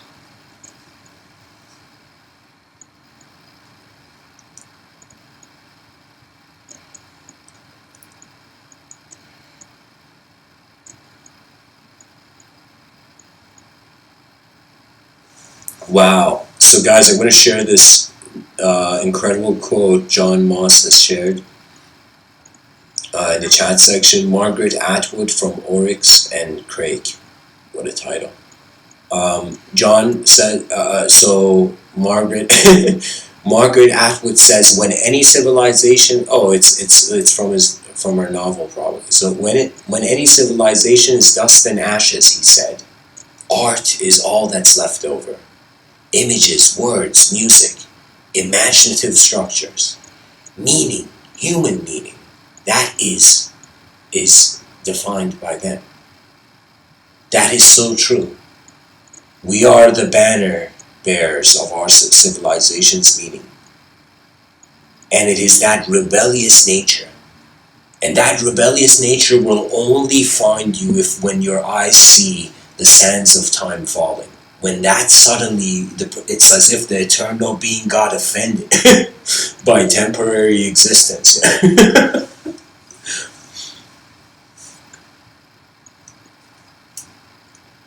I remember in my youth, there was a time where I was thinking about a sort of, I was catching on to this notion that the solution to my problems wasn't just me finding some external thing, it was an inner shift. When I got a sense of this inner shift, okay, it means that you have free will to see the environment in multiple ways before you move. And freedom is one of those multiple ways.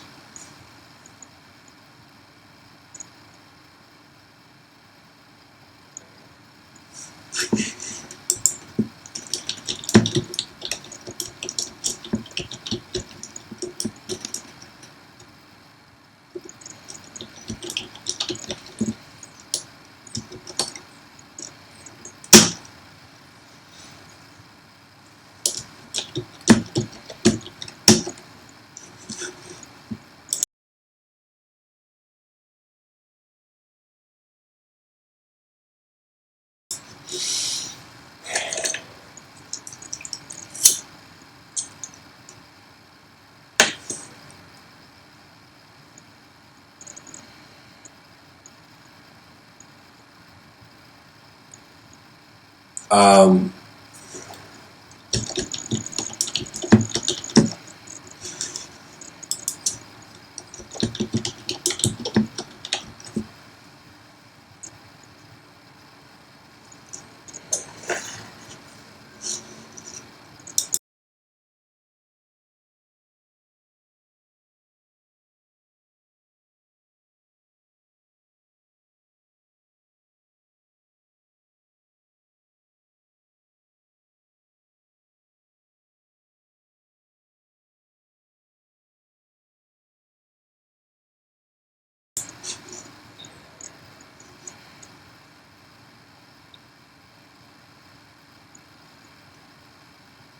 wow, wow, that's incredible.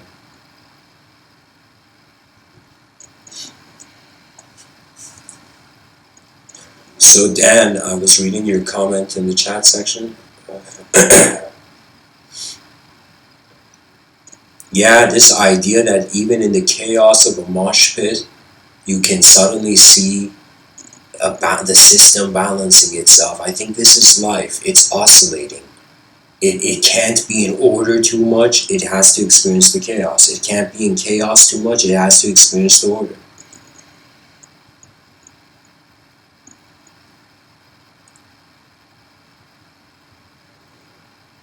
So guys, let me say something.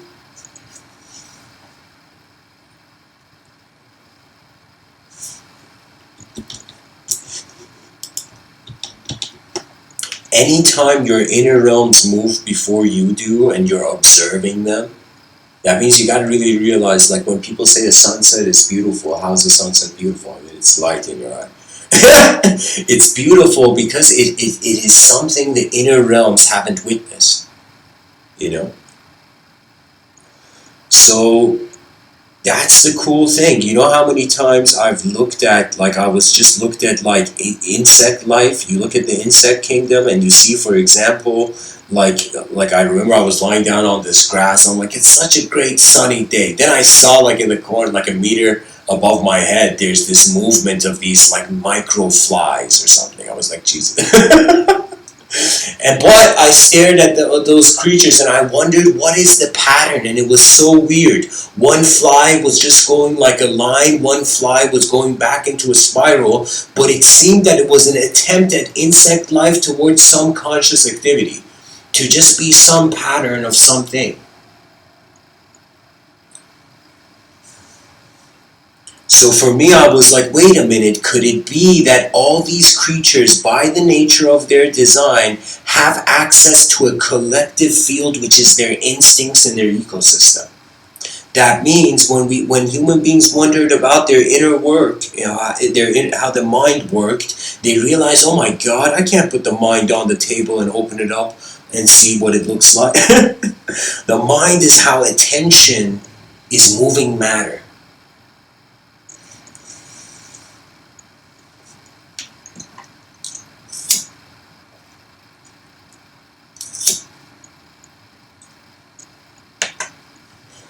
So what I'm saying, guys, is that even I was wondering if one collective being was moving all those insects.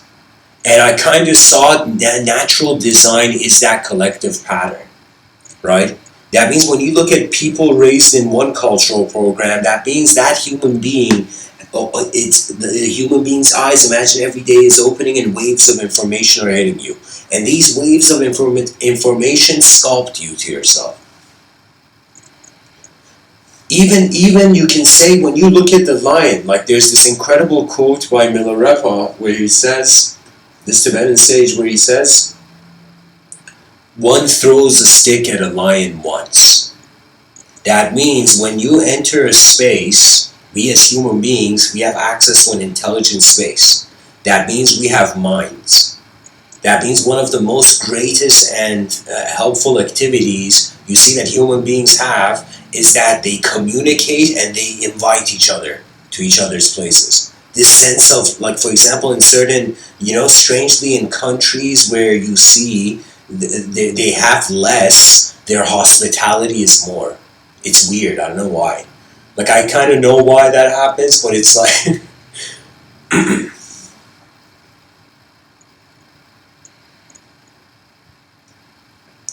Yeah, so you look at animal life and you kind of see like it has a sort of rhythmic movement. We don't have just a object moving in an objective world relationship. We have a subject relationship with a field. And sometimes when we go into that field, we become that field. So we're like the unconscious moving the conscious, the unknown moving the known, rather than the known and the unknown. So this is the perfect way to sum up the title, that within the invisible other, you are the realization that you are the unknown moving the known. That's the divine quotient.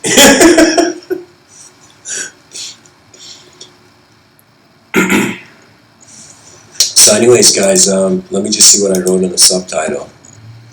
Desires beyond the veil. Yeah, yeah, I gotta talk about desire. But do I desire to talk about desire?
Okay.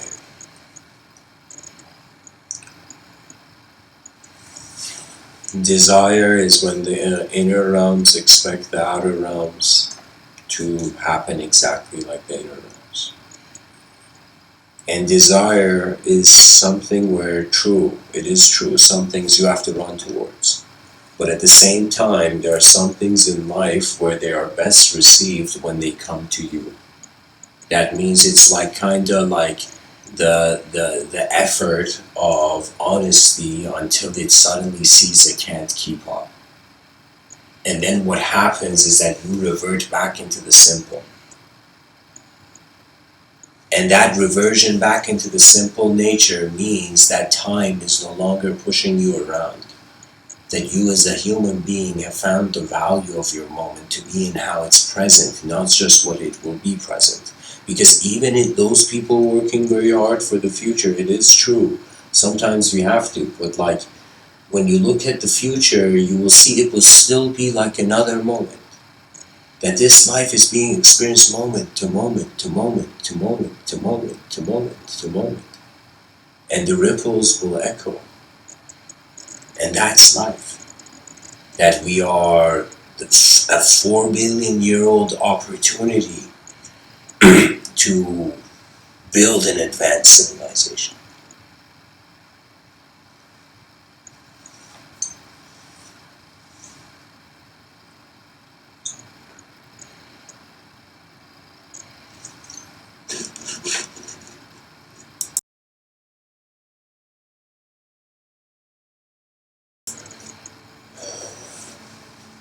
there's the Zen story of these two monks. If you're new to the chat, this is going to be an interesting story for you. These two monks,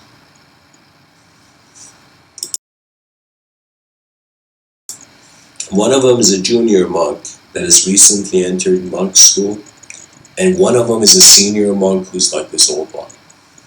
Not like that old, but like just a senior monk. And as they're walking, the junior monk, monks tend to take vows of behavior. They tend to set in stone their archetypes.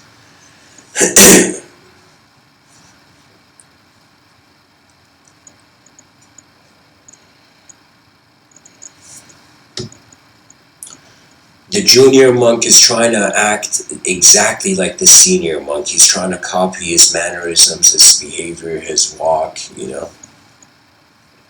He's still a noob monk. And so what happens is, as they're going by, the senior monk sees this very beautiful woman who needs to get across the stream, and she can't without destroying her dress. And so in that situation, the monk goes, and as they're going, the junior monk's like, there's no way we're talking to her, we're celibate monks. And to his shock, he sees the senior monk goes there, and the senior monk asks her what the problem is, and she explains, and the senior monk helps her, grabs her, and helps her, carries her across the stream. The junior monk, even though it's such a simple, pleasant activity, and the lady thanks the monk kindly, and they continue on their way, 20 minutes in, this kid is like, what the fuck? Like, what did I just see? This guy just broke so many codes. What is this? I thought we were here to be monks. You know, what is this guy doing? Look at the kid. The kid is still such a kid in the story. So what happens?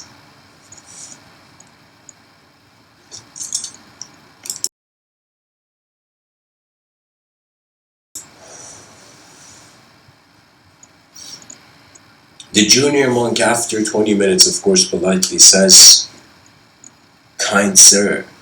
I mean, that would be the most, like, passive way to acknowledge someone, you know?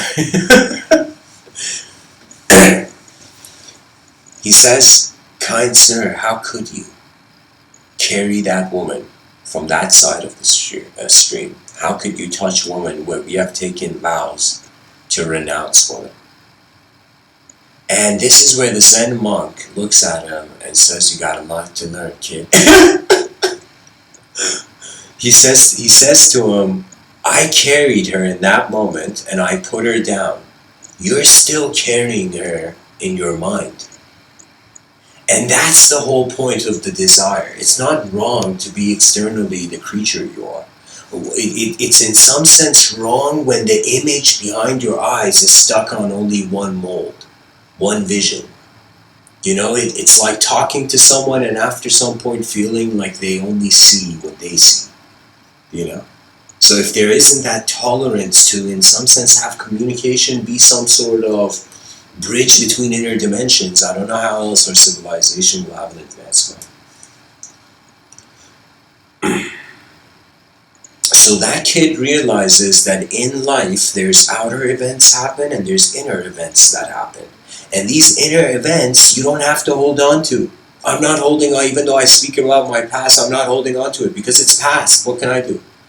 What can I do about who I was yesterday? It's only that it's like the present is driving itself into the future. You know, this concept of earth and heaven in for example, you know, Japanese metaphysics, we can say, even Sun Tzu spoke about it, the balance between earth and heaven, as if there was no hell. It's like, who made hell? And of course, it was in that context, of course.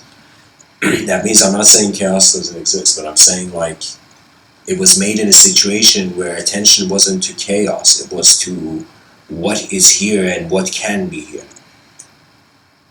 It was pretty much potential energy and kinetic energy, no heaven and hell.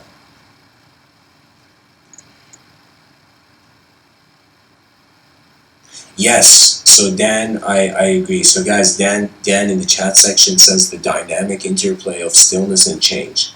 Psychological time in brackets, memory and planning can be honored as continuous with one's present experience. Yeah. You see, one thing that the logos that it came in my writings was that the first transformation was that I started to realize it's not just me that's alive here. There is a coin flip potential, the world is alive. We maybe not just intelligent enough to comprehend it. Like you can always blame the limitation of the technology or you could blame the user. I don't feel the user is limited. I feel the user is just energy directed somewhere, you know? That the technology can always be observed. There will always be a child born who will look at the political system, and even though everyone is saying don't enter, that child will go and fulfill its duty. You see, because life is not just what you have in one snapshot moment. It's not just like looking at your social media page. You know what I mean? It's like you're a living being, and it's your attention that moves you really. And it's your attempts at your moments where you trust the unknown. That's where the greatest skill develops, I think. If you can't trust the unknown, you're not changing, pretty much. That's what it means. So anyways, guys, that's my point about desire, that after some point you see you don't have to, the inner event is evocational. You can enter a room and literally have no opinion on anything. You can enter a room and have infinite opinions based on the way you've zoomed in or your attention's moving in that moment. So anyways, guys, that's the end of the talk. I'll open it up to the Q&A section. I've just decided to do this. I don't know. If nobody asks questions, I'll just tune out. But like, if anybody asks questions, the Q&A is open.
Yeah, guys, we gotta, there's a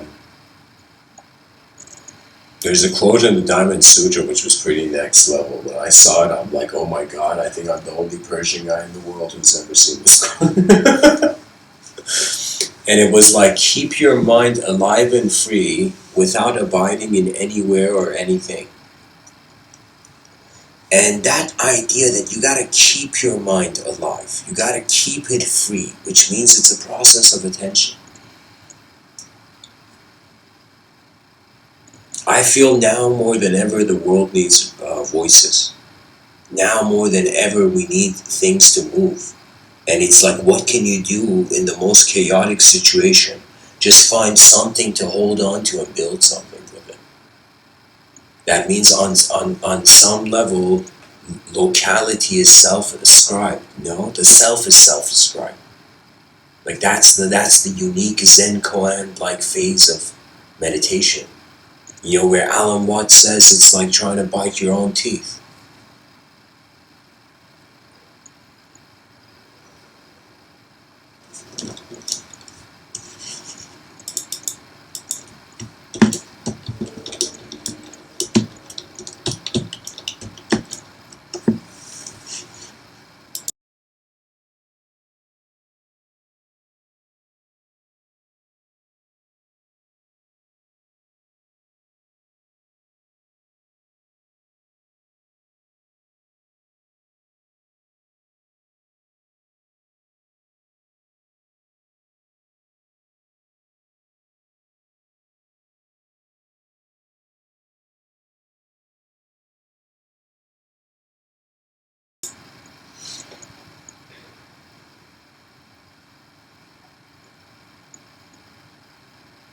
Do not fear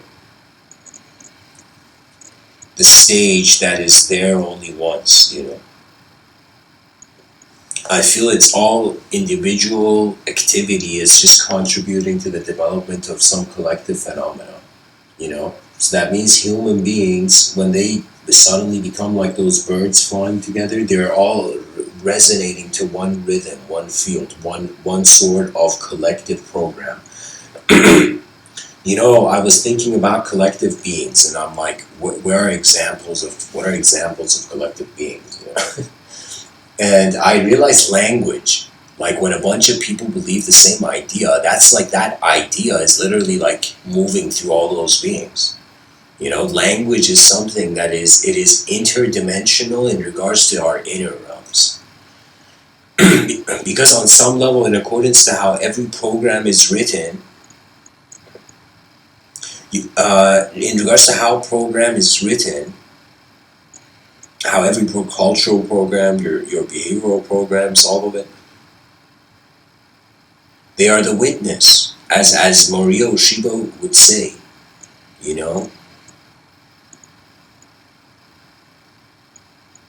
It's kind of like the truth is witnessing the soul of heaven and earth moving. That's how Maria Oshiba, the founder of Aikido, defined it. People are like, Mr. Within, you bring in Aikido into this? And I'm like, yeah. Witnessing is where freedom is born.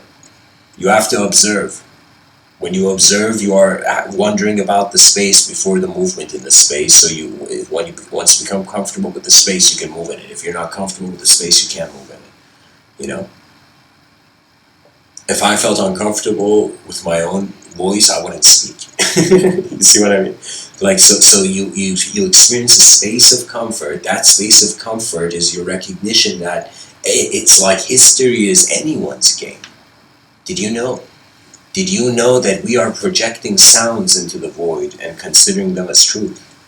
Only to realize that truth is the living unknown. It's what's moving knowledge. As long as there's evolution, there's no answer. There's no formula.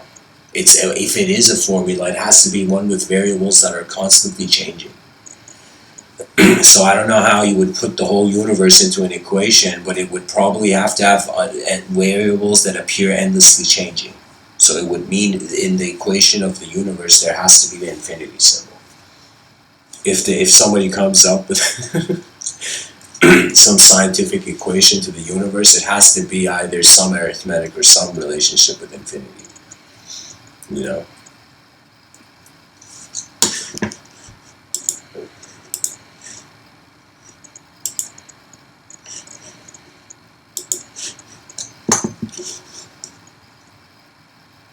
So I think there's no further questions. That's good. Maybe stillness has the answers. Maybe silence has the answers. The poet Rumi says silence is the language of God. All else is poor translation. Hafiz tells us the words you speak become the reality you live in. We have Ludwig Wittgenstein tell us the limits of my language are the limits of my world.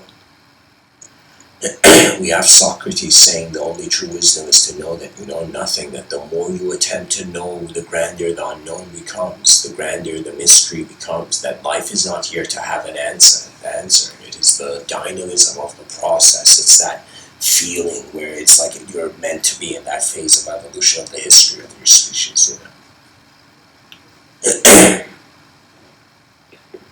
It's kind of like the same energy that you find in a mythological story, the same inspiration of characterhood. We're finding parallels into that, into what is needed in modern culture. Efforts unfathomable. That means the best artwork to create is one that's going to make every person be like, what? That's it's the unknown. It's the introduction of the unknown. That's when you realize the art is giving the other person their own inner space.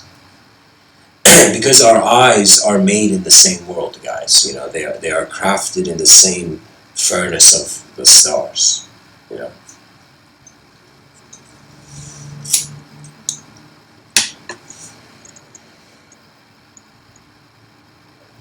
For me, it's like this. It tends to be that when a complex activity arises, there needs to be a navigator of that complexity if one wants to be conscious of it, and that navigator will inevitably individualize. So that means the moment you speak or you move, it's kind of hard not to be an individual.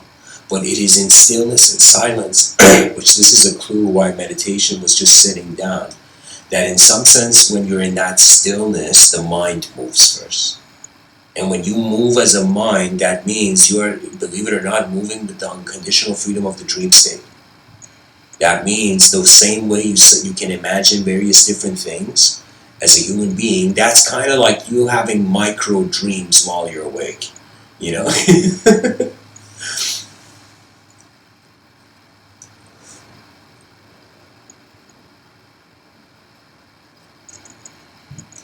I feel we're in unknown intelligence space moving through matter.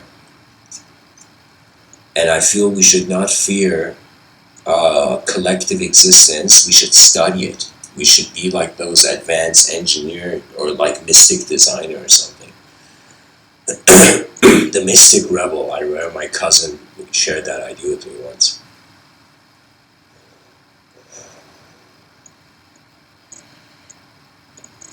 You know, right now, let me tell you what the issue with the educational system. Imagine you're a hobbit and you've gone to the edge of the Shire and you haven't stepped past the Shire. Now everything you know about your emotions, personality, what exists in the world and all this has been limited to the Shire. You know, like Frodo. You know, then you're like, alright, let's take that step. And you take that step and you realize every step is the introduction of a new you to a new environment. So some people think they have to have the strength and then go into the moment. No, sometimes you can go into the moment and then the strength finds you.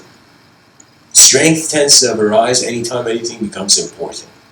This is why the serious there's an intimidating aura with people who are serious. Because it's as if like they're not holding things back.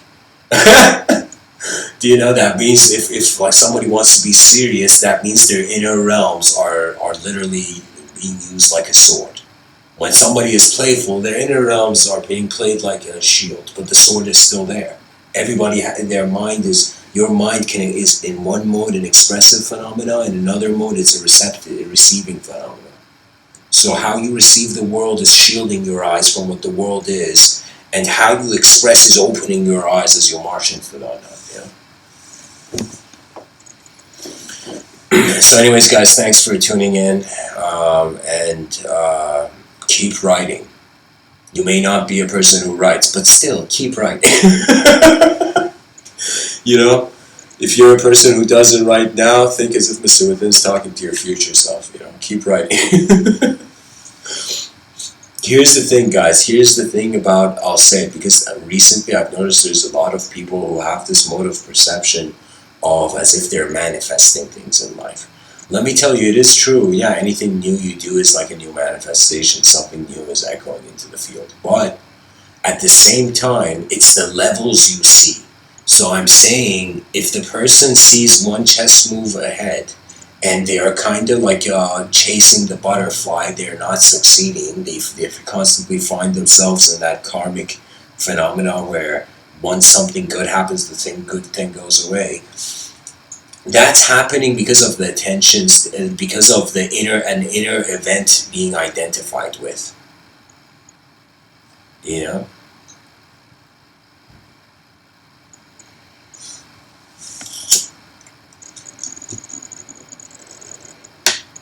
As Frodo takes a step beyond the Shire, as the human beings looks at what all they know and they're like, oh my god, there's this much unknown. Because knowledge nowadays, we're awarding the people who read the most books, right? That's not nice. That's a dishonoring of the educational system. The educational system was literally like the retaliation of a human being to a cosmic landscape. It's the greatest force that is in some sense retaliating against the unknown consequences of nature. Knowledge is strangely a torch you have to pass. If you don't, it's like there's no point of it existing. It's like, is it a temporary artwork? This is why I feel YouTube, they have to go and give the founders some sort of medal of honor. Because in some sense, this platform is keeping alive all those things people would normally, in their thoughts, that would normally be written on the sand, and the next day they would wake up as if the life of yesterday is done. The life of today has begun. Yeah.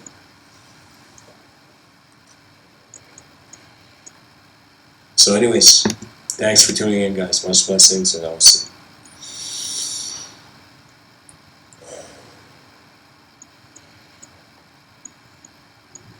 The invisible in the visible is when you go within, there's no longer within or without. Your presence is the leader of your intelligence, not your personality. Your personality is like leaves on a tree. That means, believe it or not, you ask a person every day, what do you believe, they're going to have different answers. Because every day they're having new experiences. Their context of meaning is changing. Experientially. So we are eyes awake in a cosmic process. I'll end it off there. Blessings.